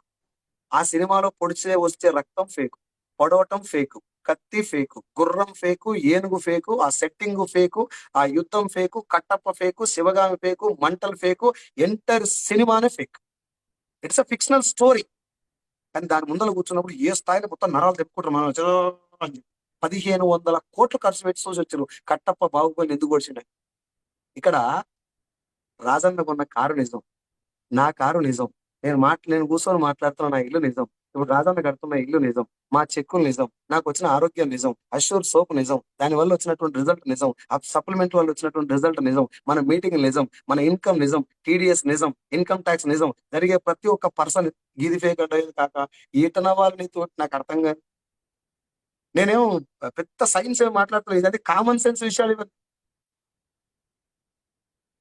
కల్పించినటువంటి ఒక స్టోరీకి ఒక బ్యాక్గ్రౌండ్ మ్యూజిక్ యాడ్ చేసి నరాలు ఎందుకు చంపుకుంటున్నావు, బట్టలు ఎందుకు చంపుకుంటున్నావు, పాలాభిషేకాలు ఎందుకు చేస్తున్నావు, రక్తం తీసుకొని బొట్టెట్లా పెడుతున్నావు, ఇట రియల్ స్టోరీ. సూసైడ్ చేసుకోవాలన్నటువంటి ఒక వ్యక్తి వచ్చి ఈ రోజు ఒక ఒక ఒక ఒక సామ్రాజ్యాన్ని సృష్టించాడు, దీన్ని ఎందుకు నువ్వు సపోర్ట్ కొడుకు ఆ మీటింగ్ లో కూర్చోట. సో ఇట్లా అంటున్నాడు సపోర్ట్ కొట్టడం ఇట్లా. ఆడ బట్ట చెప్తాడు, పర్ర చెప్తున్నాడు, బట్టలు అమ్మ నాయన పట్టించిన అంగిలా కూడా చెప్తాడు ప్రభాసం చూస్తే. ఇది నాకు కొన్నిసార్లు ఆవేదన కలుగుతుంది, జనాలు ఎట్టబోతుర్రా, ఏం పుట్టింది వీళ్ళకు, ఏది ఆలోచిస్తారని చెప్పేసి. సో కొంచెం ఎక్కువ మాట్లాడితే very sorry, this is what is happening. So direct selling industry is the powerful industry and ధర్మబద్ధమైన మార్గం గుర్తుపెట్టుకోండి. మనం ధర్మంగా బతికే మార్గం ఇది. మహేష్ బాబు లాంటి ఒక మంచి వ్యక్తి, నేను I respect Mahesh Babu, I respect each and every star, each and every person. నా పాయింట్ సిస్టమ్ గురించి, I'm not talking about persons, I'm not talking about company, I'm talking about system. ఒక వ్యక్తి ప్రొడక్ట్ ప్రమోట్ చేయాలంటే దాన్ని వాడి ఉండాలనేది నాకు మినిమం. అరే ఇప్పుడు ఇట్లా కాదబ్బా, అడ్వర్టైజ్మెంట్ అది మధ్యలో వచ్చింది, అసలు మొదటి నుంచి ఎట్లుండే. మన నాన్న మనకంటే ఆరోగ్యంలో బెటర్ కదా, నాన్నకంటే తాత బెటర్, తాత కంటే ముత్తాత బెటర్, ముత్తాత కంటే అలాగే ఇంకా బెటర్. అవునా? వీళ్ళందరూ ఆరోగ్యంలో బాగుంటానికి కారణం ఏంటి? మంచి ఫుడ్ తిన్నారు వాళ్ళు. ఆ మంచి ఫుడ్ వాళ్ళకి ఎవరు రిఫర్ చేశారు? మహేష్ బాబు చెప్పిండా? అక్కినేని సమంత గారు, అక్కినేని నాగేశ్వరరావు కానీ, ఎస్వి రంగారావు కానీ, రేలంగి రాజబాబు, రమణారెడ్డి, కన్నమ్మ, కాంచనమాల వీళ్ళెవరని చెప్పిరా? ఎట తెలిసింది వాళ్ళకి? అడవిలో దొరికేటివన్నీ తిన్నారు, ఏది బాగుంటే అది కంటిన్యూ చేశారు, బాగలేదు వదిలేసారు. అన్ని ట్రై చేశారు వాళ్ళు. వేపకాయ కూడా ఎవడో ఒకటి తింటేనే కదా చేదు ఉందని తెలిసింది. గన్నేరు పప్పు కూడా ఎవడో ఒకటి తిని టపా కడితేనే కదా పోతారని తెలిసింది. అంటే ఈచ్ అండ్ ఎవ్రీ ప్రోడక్ట్ వాళ్ళు టెస్ట్ చేస్తూ వాడుకుంటూ నచ్చితేనే నెక్స్ట్ జనరేషన్ ప్రమోట్ చేశారు. రేగు పండ్లు, ఇరికి పండ్లు, తునికి పండ్లు, జామ పండ్లు, జాన పండ్లు, నేరేడు పండ్లు, నక్కెర పండ్లు, సీతాఫలాలు ఇవన్నీ వాళ్ళు తిని విడాయిగో ఇది బాగుంటది, ఇది తినటం వల్ల శరీరానికి ఇగో ఈ ఉపయోగం. రేగు పండ్లు ఎక్కువ తినకు దగ్గులు వేస్తుంది, ముంజలు ఎక్కువ తినకు కడుపును వస్తుంది, బొబ్బరి పప్పు కందిపప్పులు ఎక్కువ తినకు బిడ్డ, ఆపరేషన్ సింధూర్ అయితే జాగ్రత్త. ఇట్లా ఒక ప్రొడక్ట్ తినటం వల్ల ఏం జరుగుతుంది వాళ్ళ అనుభవంతో చెప్పారు తప్ప సైన్స్ తోటి చెప్పలే, అడ్వర్టైజ్మెంట్ ఇవ్వాల. దానివల్ల ఏం జరిగింది?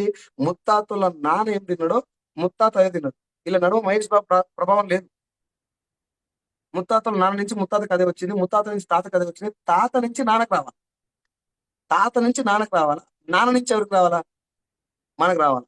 సో ముత్తాతలు అయ్యే కాడికి వెళ్ళి నాయన దాకా సేమ్ వాళ్ళు తిన్నదే చెప్పారు. మధ్యలో ఎక్కడ అడ్వర్టైజ్మెంట్ రాలేదు, మ్యానిపులేషన్ లేదు, కాబట్టి అందరి ఆరోగ్యం ఆల్మోస్ట్ బాగుంది. ఇక్కడ దౌర్భాగ్యం ఏంటంటే ముత్తాతలు అయ్యే ముత్తాతకు చెప్పిండు ఏం తినాలి, ముత్తాత తాతకు చెప్పిండు ఏం తినాలో, తాత నాయనకు చెప్పిండు ఏం తినాలో, ఇప్పుడు నాయన కొడుకు చెప్పాలి ఏం తినాలో. మన దౌర్భాగ్యం ఏంటంటే మనం అయ్యకి చెప్తున్నాం ఏం తినాలి. నాయన మనకు చెప్పుడు కాదు, మనం నూడిల్స్ పరిచయం చేసినాం నాయనకు, ఎగ్ పప్పులు తినబెట్టినాం, కుర్కురేలు తినబెట్టినాం, తాతకు కూడా థమ్స్అప్ పోసిన భోజనికే బ్యాచ్ మనదే. ఇవన్నీ చేసి 14 ఏళ్ళకి పెద్ద మంచి అవ్వాల్సిన మన ఇంటి ఆడబిడ్డ 8-9 ఏళ్ళకి మెచ్యూర్ అయితే ఓ ఇద్దరు వ్యక్తులు రోడ్డు మీద కూర్చొని మాట్లాడుకుంటారు, ఏమైంది అంటే అరే పలానా ఆ సీనన్న బిడ్డ పెద్ద మంచి అయిందంటే, కానీ ఏ కాలం ఖరాబ్ అయిపోయింది ఇప్పుడు అట్నే అవుతుంది. ఒక్కటే 10 కాలం ఖరాబ్ అయిపోయింది. ఖరాబ్ అయిపోయింది కాలం కాదు సార్, ఖరాబ్ అయిపోయింది కాలం కాదు. కాలం ఖరాబ్ ఉంటే జామ చెట్టుకు చింతకాయలు కాస్తే కాలం ఖరాబ్ అయినట్టు. సూర్యుడు పడమట కాకుండా ఉత్తరాన అస్తమిస్తే కాలం ఖరాబ్ అయినట్టు.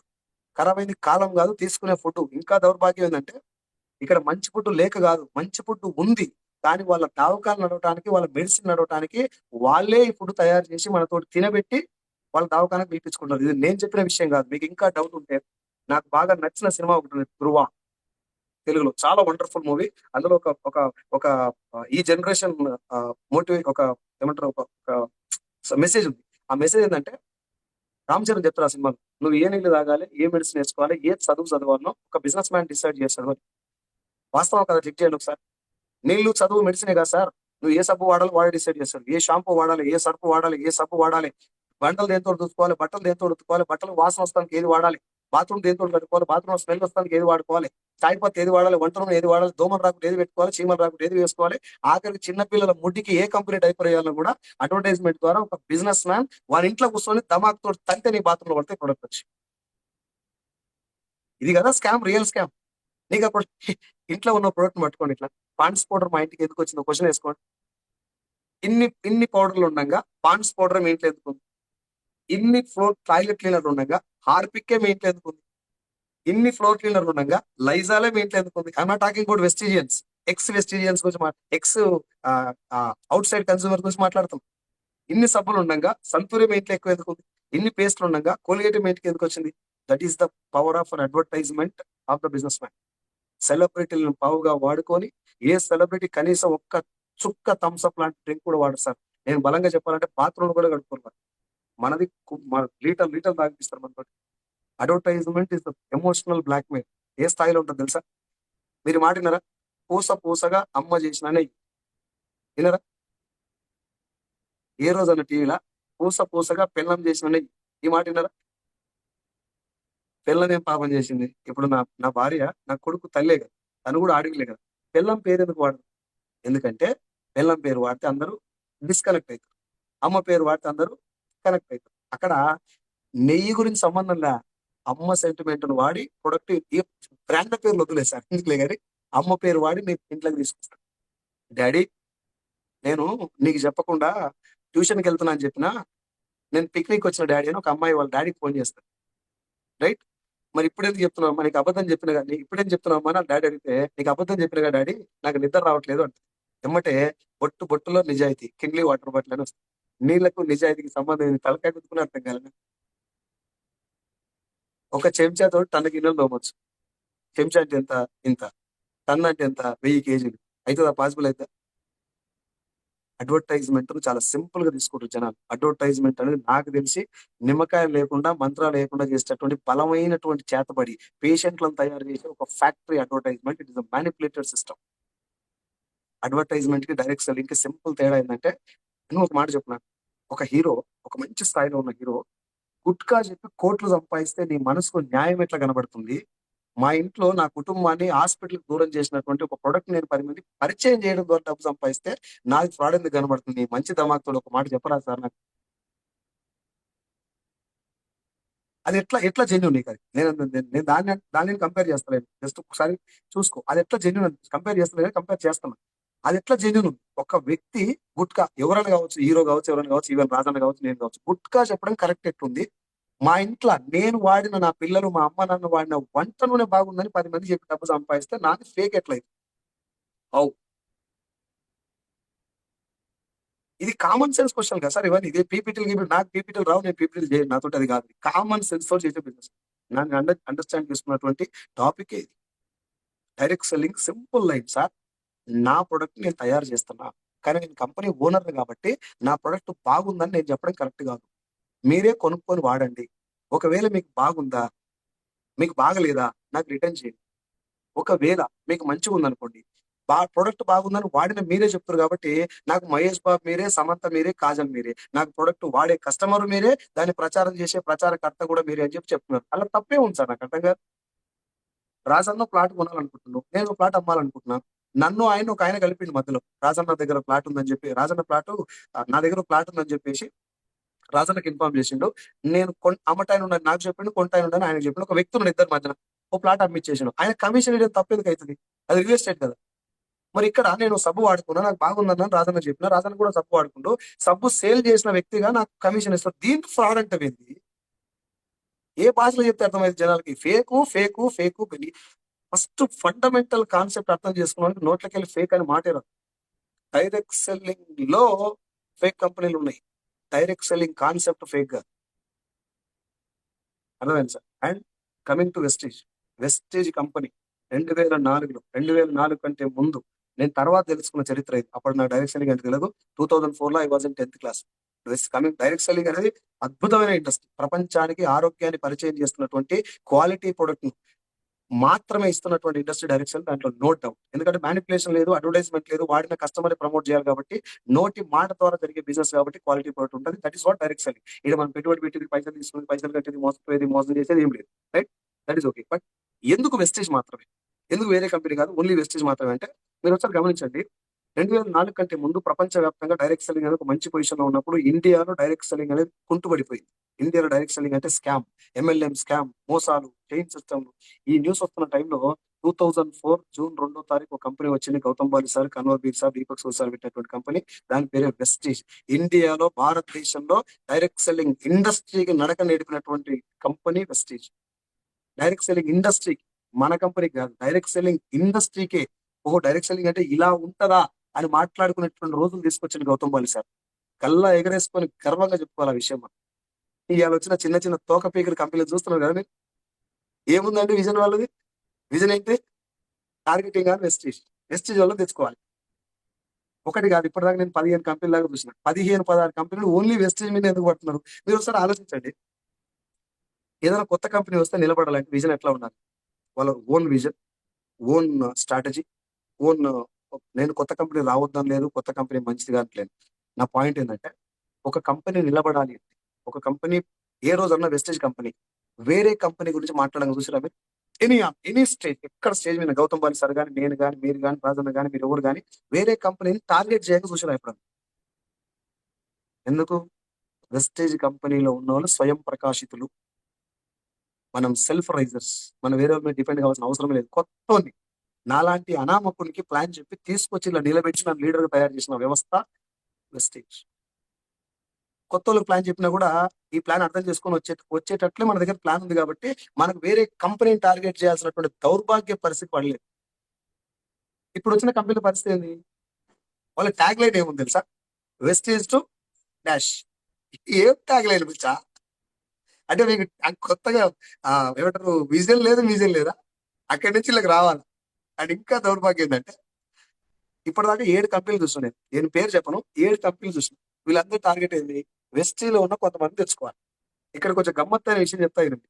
వెస్టీలో ఉన్న వాళ్ళని తెస్తే ఏంటంటే, అక్కడ ట్రైన్ అయి ఉంటారు. వాళ్ళకి సిఎన్టీలు తెలుసు, విఎస్సీలు తెలుసు, 7 స్టెప్స్ తెలుసు, 7 మిస్టేక్ తెలుసు, 7 బ్లండర్స్ తెలుసు, డైరెక్ట్ సెల్లింగ్ అంటే ఏదో తెలుసు, ఎట్లా హోమ్ మీటింగ్ చేయాలి తెలుసు. ఇవన్నీ తెలిసినటువంటి ఆల్రెడీ ట్రైనింగ్ అయిన రీడర్ కాబట్టి వాడు రాగానే ఇక్కడ ఫుట్బాల్ ఆడతారని చెప్పేసి వీళ్ళని తీసుకుపోతుంది. రైట్, ఇక్కడ దాకా ఓకే. వీళ్ళ మీద టార్గెట్ చేయడం వరకు ఓకే. పోయేది ఎవరు? రాజన్న లాంటి, నాలాంటి వెస్టేజ్ కంపెనీకి స్టిక్ అయిపోయి దీంట్లో నిజాయితీగా పనిచేసి వీళ్ళు నా ఫ్యూచర్ ఉందని నమ్మిన వాళ్ళు ఎవరు పోవట్లే కదా. ఎవరు పోతారు? కొంచెం అటు ఇటు ఉన్న వాళ్ళు పోతారు, వేరే నెగిటివ్ మైండ్ సెట్ ఉన్న వాళ్ళు పోతారు. అంటే మన భాషలో చెప్పాలంటే కొంచెం బేకార్ గారు పోతున్నారు. రైట్, ఒక్క లైన్ లో బేకార్ గాడు ఉంటేనే మనం తలకాయ నొప్పి ఉంటుంది మనకు. అన్ని లైన్లకి వెళ్ళి బేకార్ గాళ్ళు అందరూ నేర్చుకుని ఆ కంపెనీలు వేసుకుంటే ఆ కంపెనీ ఫ్యూచర్ ఏంది? ఇప్పటిదాకా కంపెనీలు పోయి అట్లే. ఇప్పటిదాకా వచ్చిన కంపెనీలు అన్ని మీరు నోట్ చేసుకోండి. ఫస్ట్ నుంచి మన Manjunath sir, Mahesh juggle sir, వీళ్ళు పెట్టిన కంపెనీ కట్టుకెళ్ళి అన్ని కంపెనీలు చూడండి. ఈ కంపెనీలు అన్ని నేల నాకడానికి కారణం ఏంటంటే, they are focusing on Vestige బేకార్ గాలు. వెస్టీజ్ లో ఉన్నటువంటి అప్లైన్ మాటలు ఉన్నటువంటి కొంతమంది బేకార్ గాలు ఉంటారు కదా, అలానే ఫోకస్ చేస్తున్నారు. ఇప్పుడు ఫర్ ఎగ్జాంపుల్, రాజన్న నేను అప్లైన్ డౌన్ అని అనుకుందాం. రాజన్న నేను అప్లైన్ డౌన్, రాజన్న నాకు అప్లైన్. నాకు రాజన్నకు మధ్యన చిన్న క్లాస్ జరిగింది. ఏదో ఏదో విషయం మీద నాకు రాజన్న పడతలేదు. ఇప్పుడు మీలో ఆ కంపెనీ ఒక వ్యక్తి వచ్చిండు, ఆయన పేరు ఏదో రమేష్ ఏదో వచ్చేసి, రైతులు నేను రాజు బాగా చూసుకోవట్లేదు కదా అంటే, నేను అప్పటికే డిసప్పాయింట్ కాబట్టి అవునన్నా, ఏమన్నా నేను ఎంత కష్టం చేసినా అంత నాకు రికగ్నైజ్ చేస్తలేదు, పెద్ద డేక్తలేదు అని చెప్పి. అప్పుడు ఆయనకి ఏమర్థమైంది? నాకు రాజన్న పట్ల ఉన్న అసంతృప్తి తెలిసింది. ఇంకా అప్పుడు ఆడ ఎంటర్ అవుతుంది. రాయి గట్టిగా ఉన్నప్పుడు మధ్యలో ఏం పెట్టినా ఇరకదు. రాయి చిన్న ఇచ్చుకున్నప్పుడు మధ్యలో ఏది పెట్టినా అది ఇచ్చుకుంటుంది, ఇంకా పెద్దగా అవుతుంది. ఇప్పుడు ఆయనకి ఏం దొరికింది? వీళ్ళిద్దరి మధ్యలో సన్ దొరికింది. అప్పుడు ఏం చేస్తాడు? నేను నీ లెక్కనే అప్లైన్ తోటి ఊకెళ్ళి పెట్టుకొని నాకు కాలేగా, ఎంత ట్రై చేసినా కాలేదు. ఆ గ్యాప్ లో నాకు మంచి కంపెనీ దొరికింది, ఇక అప్లైన్ తోటి వద్దని చెప్పేసి అందులో పోయినా నాడు చెప్పగానే వీడు అప్పటికే అందులో పడి ఉంటాడు కాబట్టి దానికి ఎమ్మడే పోయి అలా వస్తాడు. ఇప్పటికీ వెస్టేజ్ వదిలిపెట్టి కొన్ని వేల మంది పోయారు. కానీ దౌర్భాగ్యం ఏంటంటే ఒక్కడు సక్సెస్ కాలేదు మచ్చా. ఒక్కడు కూడా, ఒక్కడు కూడా. Show me 1 person who has got more then Vestige income. పోనీ వచ్చింది అనుకుందాం, ఏదో వాళ్ళ కంపెనీ పేరు చెప్పడం స్టార్టింగ్ లో వచ్చింది. ఏది ఇప్పటిదాకా ఏది ఓడు కనబడట్లేడు. ఇంత పెద్ద పెద్ద పెద్ద మీసాలు తిరిగిన పోయారు, ఎవరు లేడు. ఎందుకని? నేను ఇది పొగరు కాదు సార్, వెస్టేజ్ పవర్. ఈ రోజు మీకు అర్థం కాకపోవచ్చు. భగవంతుడు ఇచ్చినటువంటి వరం ఇది మనకి. దీని విలువ అంతగానో అర్థం కాదు. నేను మీకు ఈ విషయం చెప్పొచ్చో లేదో నాకు తెలీదు. నాకు 66,000 సార్ ఇన్‌కమ్. అప్పటికే నేను స్టేజ్ ప్రజెంటేషన్ చేస్తున్నా, నేను మాట్లాడుతున్నా. ఒక ఆయన నాకు ఫోన్ చేసిండు. కంపెనీ ఏదో కూడా నాకు ఇప్పటిదాకా తెలీదు. ఒక ఆయన నాకు ఫోన్ చేసిండు. "సైదుల్ సార్, మీ వాగ్దాడి బాగుంది, మీ మాట బాగుంది. కానీ మీ ఆ కంపెనీ సెట్ కాదు. మేము కొత్త కంపెనీ పెట్టినాం. మీరు ఈళ్ళకి రండి. మీ మీ మీ స్టైల్‌లో గనక మీరు ఇలా పని చేస్తే ఎక్కడికో వెళ్ళిపోతారు. ఇక్కడ రండి" అన్నాడు. నేను కొంచెం కొద్దిసేపు ఏమంటారు సైలెంట్‌గా ఉన్నా. "సార్, మీకు రావటం వల్ల మీకు 2 బెనిఫిట్లు ఉన్నాయన్నా." "ఏంటి సార్" అన్నా. "13,00,000 క్యాష్ ఇస్తాం, స్పాట్ క్యాష్. 10,00,000 వరకు సెకండ్ హ్యాండ్ కార్ ఇస్తారని" చెప్పారు. అప్పటిదాకా వెస్టేజ్ మీద నాకు అక్కడక్కడ నమ్మకం ఉండే. పర్లేదు చేద్దాం అన్నట్టు. ఆ రోజు నాకేమనిపించిందంటే, ఒరేయ్! ఎందుకు పనికిరానటువంటి నాలాంటి బేకార్ గాడిని నువ్వు 13,00,000 కొంటా అంటున్నావు అంటే పవర్ నాది కాదు, నా వెనకాల ఉన్నటువంటి దీనిది. ఇప్పుడు డిసైడ్ అయినా సార్ నేను చచ్చిపోయినాక వెస్టేజ్‌లో ఉంటా, ఇక రాను. నువ్వు అడగకపోతే నేను పోతుంటేనేమో గానీ, నువ్వు అడిగినావు కాబట్టి నన్ను కూడా దేనికి పనికిరాను నన్ను కూడా 13,00,000 బేరం పెట్టుకున్నావు అంటే, ఇది వెస్టేజ్ పవర్ నాది కాదు. Vestige is the leaders manufacturing factory. ఇప్పటిదాకా ఏ కంపెనీ పెట్టినోడైనా ఇక్కడి నుంచే పోయిండు, ఇక్కడి నుంచే పోతున్నాడు. ఇక్కడికెళ్ళి పోయి అక్కడ అక్కడ ఆడుతున్నారు. ఆడి కొద్ది రోజులు మళ్ళీ ఆట నేర్చుకొని మళ్ళీ ఇటువైపే వస్తున్నారు. ఈడ నేర్చుకొని ఆడికి పోతున్నారు. ఆడ దెబ్బ తగిలిన తర్వాత ఇటు వస్తున్నారు. కొంతమంది ఫేస్ వాల్యూ లేక రావట్లేదు. కన్న తల్లి లాంటిది డైరెక్ట్ సెల్లింగ్ ఇండస్ట్రీకి Vestige. It is a bench mark.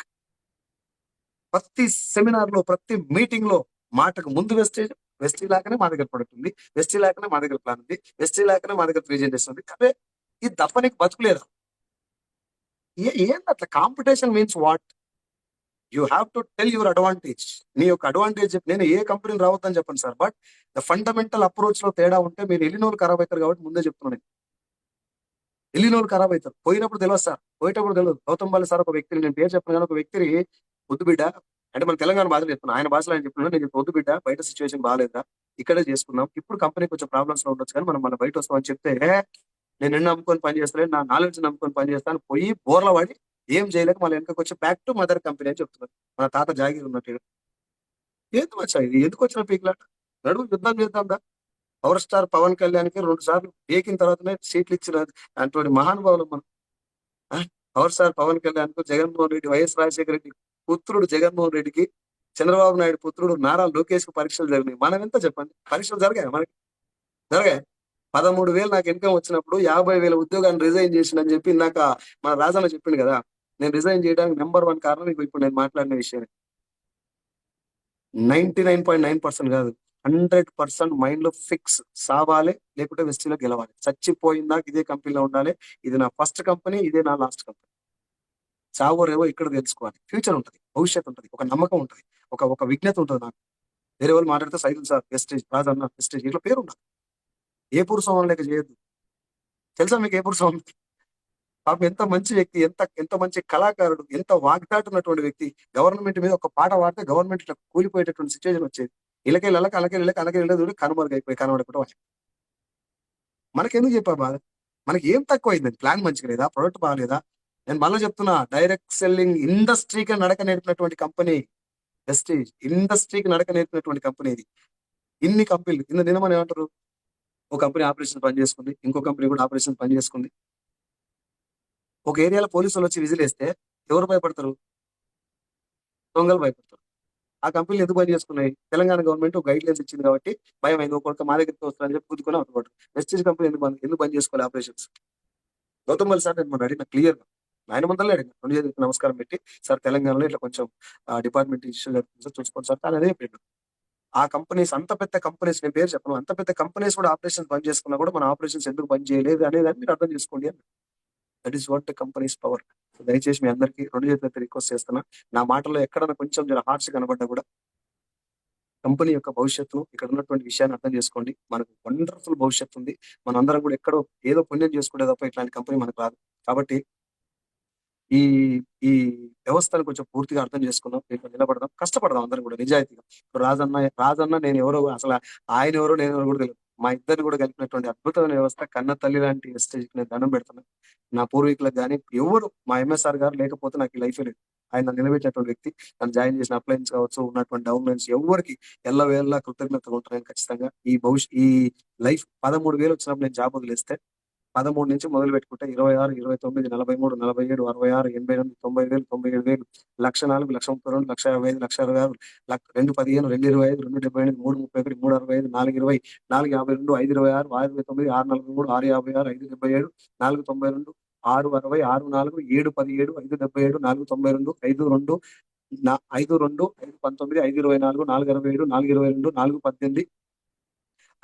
6,33, 6,26, last month నా చెక్ 4,26,000.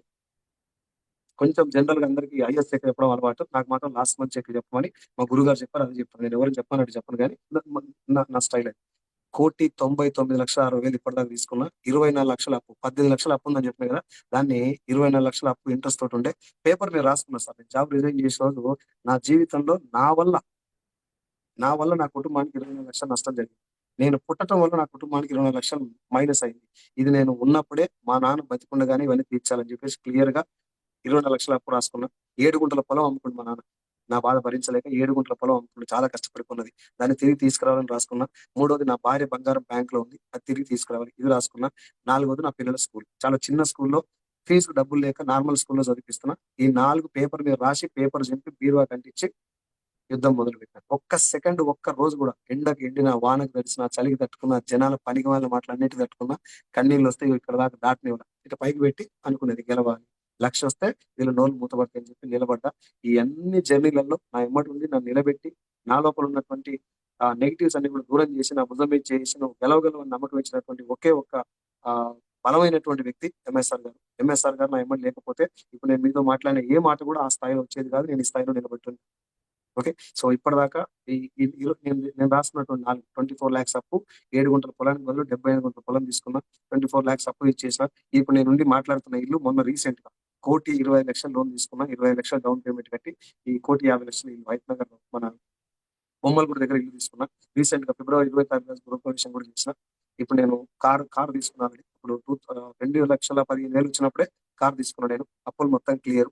దాదాపు ఇప్పటికి శ్రీలంక కలుపుకుంటే 7 దేశాలు తిరిగేసి వచ్చిన. Dubai cruise trip, Singapore trip, Thailand 2 సార్లు పోయేసి వచ్చిన. తర్వాత ఆ అమ్మకి నాన్నకి ఇంటికాడ కొంచెం ఫ్లెక్సిబుల్ లైఫ్, ఇంటికాడ ఇల్లు కూడా అప్పుడు గృహప్రవేశం ఆగిపోయిన ఇల్లు మొన్న మళ్ళీ రెనోవేట్ చేసి గృహప్రవేశం చేసిన. నాన్నకి మళ్ళీ కోల్పోయిన ల్యాండ్ మళ్ళీ తీసుకొచ్చి ఇచ్చిన. ఎడ్ల అమ్ముకున్నాడు, ఎడ్ల తిరగడానికి ఇబ్బంది అవుతుందని చెప్పి ఎట్లా అమ్ముకుంటే ఓ హ్యాండ్ మిషన్ తీసుకొచ్చి ఇచ్చిన. మిషన్ తో నడిపిస్తున్నాను ఇప్పుడు. నాకు వ్యవసాయం అంటే పిచ్చి సార్, వ్యవసాయం అంటే నాకు పిచ్చి.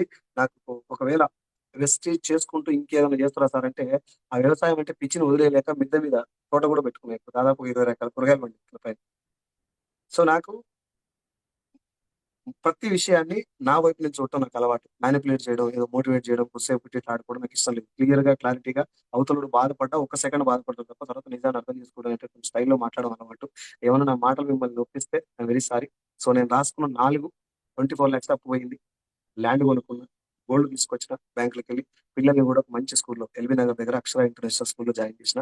ఇప్పుడు నాకు ఫైనాన్షియల్ ఎటువంటి ప్రాబ్లమ్స్ లేవు. డిసెంబర్ వరకు 10 లక్షలు తీసుకోవాలని డ్రీమ్ పెట్టుకొని పనిచేసిన.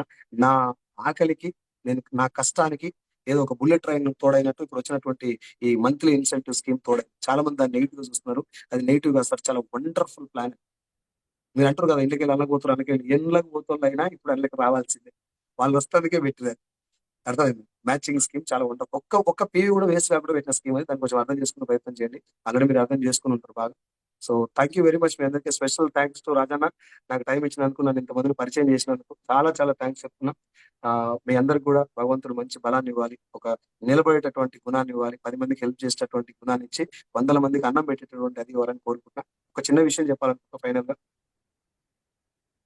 మనకు బిజినెస్ రావటం రాకపోవటం మన చేతిలో లేదు సార్. ఎవరో ఇస్తారు మనకు, కొన్నిసార్లు ఇవ్వచ్చు ఇవ్వచ్చు. కానీ అవకాశం వచ్చిన తర్వాత నిద్రపోతే మాత్రం అది పాపం కంటే ఘోరం. పాపం కంటే కూడా ఎక్కువ అనొచ్చు దాన్ని. దౌర్భాగ్యం అంటారు కదా, అంతకంటే ఘోరం. అవకాశం వచ్చినప్పుడు తెలుసుకున్న తర్వాత బాగుందని తెలిసిన తర్వాత 3 రోజులకు కొనండి సార్. జనాలు ఎత్తలేరు, నా ఫోన్లు ఎత్తలేరు, లేకపోతే ఆ నేను ఇంకో మాట చెప్తున్నా సార్. నేను ఏ రోజు జనాన్ని బదనాం చేయను, ఎవరిని బదనాం చేయను అస్సలే. నాకు సక్సెస్ రాలేదంటే 100కి 1000% కారణం నేను. నాకు డబ్బులు వచ్చినాయి అంటే 100కి 1000% ఇతరుడు కారణమైంది. వేరే వాళ్ళు ఎవరో పని చేస్తే నాకు డబ్బులు వస్తాయి. నా సక్సెస్ కి కారణం వేరే వాళ్ళు. సక్సెస్ రాకపోవడానికి కారణం 1000% నేనే. ఇది అనుకున్న రోజు నుంచి నాకు ఏ రోజు డిసప్పాయింట్ లేదు. నేను కష్టపడాలా, కష్టపడాలా, కష్టపడాలి. 2 దెబ్బలు కొడితే పగలలేదంటే 3 దెబ్బ కొట్టమని కదా అర్థం. నలుగురు చెప్తే రాలేదంటే ఐదుగురికి చెప్పమని కదా దాని అర్థం. నేను దీంట్లోనే ఎంఎస్ఆర్ గారి ఒక మాటకి బలవంతుడు ఎప్పుడు బలహీనునికి అండగా ఉండాలి అని ఒక మాట చెప్తే ఆ మాట ద్వారా వి హెల్పింగ్ బౌల్, ఇందాక రాజన్న చెప్పినట్టు నా టీం పేరు టీమ్ లెగసీ మేకర్స్ నా టీం పేరు. దాంట్లో వి హెల్పింగ్ బౌల్ అని ఒకటి చారిటీ స్టార్ట్ చేసిన. ప్రతి నెల మాకు వచ్చిన ఆదాయంలో 2% డైరెక్ట్ డొనేట్ చేస్తాం సార్ అందరం. అంటే వాలంటీర్గా ఎవరిని బలవంత పెట్టలేదు. 2,000 వచ్చిన వాళ్ళ కాడికి వెళ్ళి 1,000 వచ్చిన వాళ్ళ కాడికి వెళ్ళి నేను తీసుకునే 4 లక్షల దాకా అందరు 2% డొనేట్ చేస్తాం. అట్లా డొనేట్ చేసినటువంటి అమౌంట్ ఇప్పటిదాకా 22,60,000 డొనేట్ చేయడం జరిగింది. హాస్పిటల్లో ఉన్నోళ్ళకి, ఆపదలో ఉన్నోళ్ళకి, చిన్న పిల్లలు హాస్పిటల్ ఉన్నోళ్ళకి, అమ్మ నాయన కోల్పోయిన వాళ్ళకి, తల్లిదండ్రులు కోల్పోయిన పిల్లలకి, తర్వాత మన భర్త చనిపోయిన భార్యకి. రీసెంట్ గా సిద్దిపేట దగ్గర బోనాల అనే ఒక విలేజ్ లో ఒక లేడీకి 3 ఆడపిల్లలు ఉన్నారు. భర్త ఉన్నాడా లేడో తెలియదు. భర్త తనతో పాటు లేడు. కొంచెం ఇబ్బందులు ఉందని గమనించి ఒక గోడకి చిన్న కవర్ కట్టుకుంది ఉండాలి. లాస్ట్ టైం వర్షాకాలంలో వెళ్ళినప్పుడు మొత్తం నీళ్ళలోనే ఉంటారు. అది చూసి నా టీం తోటి మాట్లాడి ఒక 4 lakhs రూపీస్ ఖర్చు పెట్టి తనకు ఒక సింగిల్ బెడ్రూమ్ ఇల్లు కూడా కట్టియడం జరిగింది. రేకులేసి 4 lakhs పెట్టి. That is the power of Vestige. ఒకసారి నా సిచ్యువేషన్ ఆలోచించాను సార్. ఒక్క పూట అన్నం లేకపోతే మామిడికాయ పచ్చళ్ళు తిని పడుకున్నటువంటి నా జీవితం నుంచి ఈ రోజు కొంతమందికి పంచుకుంటే ఇల్లు కూడా కట్టించే స్థాయికి వచ్చినంటే వెస్టేజ్కి ఏం చేస్తారు రుణం తీర్చుకుంటాం సార్ చెప్పండి. It is not just a business sir. పరమ పవిత్రమైనటువంటి ఒక యజ్ఞం. యజ్ఞం. నేను వెస్టేజ్ గురించి మాట్లాడేటప్పుడు ఒళ్ళు దగ్గర పెట్టుకొని మాట్లాడుతున్నాను. చాలా చాలా భయం ఉంటుంది నాకు. నా అప్లైన్ ఫోన్ చేస్తే లేచి నిలబడి ఫోన్ మాట్లాడతాను. పడుకొని మాట్లాడు, కూర్చొని అసలే మాట్లాడు. అప్లైన్ దగ్గర నుంచి ఫోన్ వచ్చిందంటే మన సలీం సార్ ఒక మాట చెప్పింది స్టేజ్ మీద. నాకు బాగా నచ్చింది ఆ మాట. అప్లైన్ ఫోన్ చేసినంటే భగవంతుడు ఫోన్ చేసినట్టు భావించండి అని. 100% నేను అట్లే భావిస్తాను సార్. అప్లైన్ లేకపోతే నాకు బతికే లేదు. ఈ రోజు నేను ఉండకపోతుంది సార్. నా అప్లైన్ కనుక వెస్టేజ్ కనుక లేకుంటే నిజంగా చెప్తున్నా నా ఎగ్జిస్టెన్సే క్వశ్చన్. నేను ఉండకపోతుంటే 24 లక్షల అప్పు, 48,000 నెల ఇంట్రెస్ట్, ఈ పాటికి 50 లక్షలు అవుతుండేది. ఎట్లుంటుంది సార్? తెలుసా? సో, అట్లా అగాధం నుంచి నన్ను బయట తీసినటువంటి వెస్టేజ్ కంపెనీకి గాని, మేనేజ్మెంట్‌కి గాని, లేకపోతే అప్‌లైన్స్, డౌన్‌లైన్స్ ఈ సిస్టమ్ మొత్తానికి మీలాంటి నన్ను అభిమానించేటటువంటి చాలా మందికి కూడా నేను మనస్ఫూర్తిగా థాంక్స్ చెప్పుకుంటున్నా. Thank you so much Rajanna for inviting me. Thanks a lot. మళ్ళీ చెప్తున్నా, ఎక్కడైనా చిన్న హార్ష్ పదం ఏమైనా వాడి ఉంటే దాన్ని లైట్ తీసుకోండి. నా పదాల్లో ఏమైనా మీకు పనికొచ్చేట్టు తీసుకోవాలని కోరుకుంటున్నా. Thank you so much Eilish. Thank you all of you. Thank you Saidul అన్న, నిజంగా చెప్తున్నాను. ప్రత్యేక ధన్యవాదాలు నీకు. Special thanks to. చాలా బిజీ ఉన్నావు. నిన్న కడప, కర్నూలు, పొద్దుటూరు అవన్నీ కూడా జర్నీ చేసి వచ్చి, సో నేను అడగంగానే అన్న వస్తా, టైం ఇస్తాను, తీసుకో అని చెప్పడం జరిగింది. అండ్ చాలా వండర్ఫుల్ నాలెడ్జ్ కూడా ఇవ్వడం జరిగింది. సో నువ్వు అలసిపోయినావు అయినా కూడా ఆ, చాలా చాలా చాలా చాలా ఎక్సలెంట్ నాలెడ్జ్ ఇచ్చినావు. అని ఒక మాట బాగా నచ్చిందన్న, వెస్టేజ్లో ఉన్న వాళ్ళం స్వయం ప్రకాశితులం. నిజంగానే ఇది. సో నేను చాలా మంది కంపెనీలను చూసినా, నువ్వు పేరు తీసుకోలేవు, నాకు అర్థమైంది. ఒక గొప్ప వ్యక్తి వెస్టేజ్లో 40 లక్షలు సంపాదించిన వ్యక్తి కూడా పోయి మళ్ళీ తిరిగి ఇప్పుడు మదర్ కంపెనీ వెస్టేజ్ అంటుండు. సో అంత మీసాలు తిరిగి ఓడేసిన వాళ్ళు కూడా వచ్చి మళ్ళీ వెస్టేజ్ చేస్తున్నారు అని అంటే ఈ ఈ అన్ని ఎందుకు ఎందుకు చేసుకుంటారో నాకు కూడా అర్థం అవ్వట్లేదు. And thanks to very much అన్న, నిజంగా చెప్తున్నాను. హానెస్ట్గా, డెడికేషన్గా అండ్ నా హార్ట్ నుంచి చెప్తున్నది ఏంటి అని అంటే, చాలా వండర్ఫుల్ నాలెడ్జ్ ఇచ్చినావు. అండ్ టీంలో కూడా చాలా మ్యాసివ్గా రిప్లైలు వచ్చినాయి అండ్ అందరు కూడా యాక్టివ్గా పార్టిసిపేట్ చేశారు. థ్యాంక్ యూ సైద్ అన్న, థ్యాంక్ యూ. సూపర్ సైదుల్ అన్న.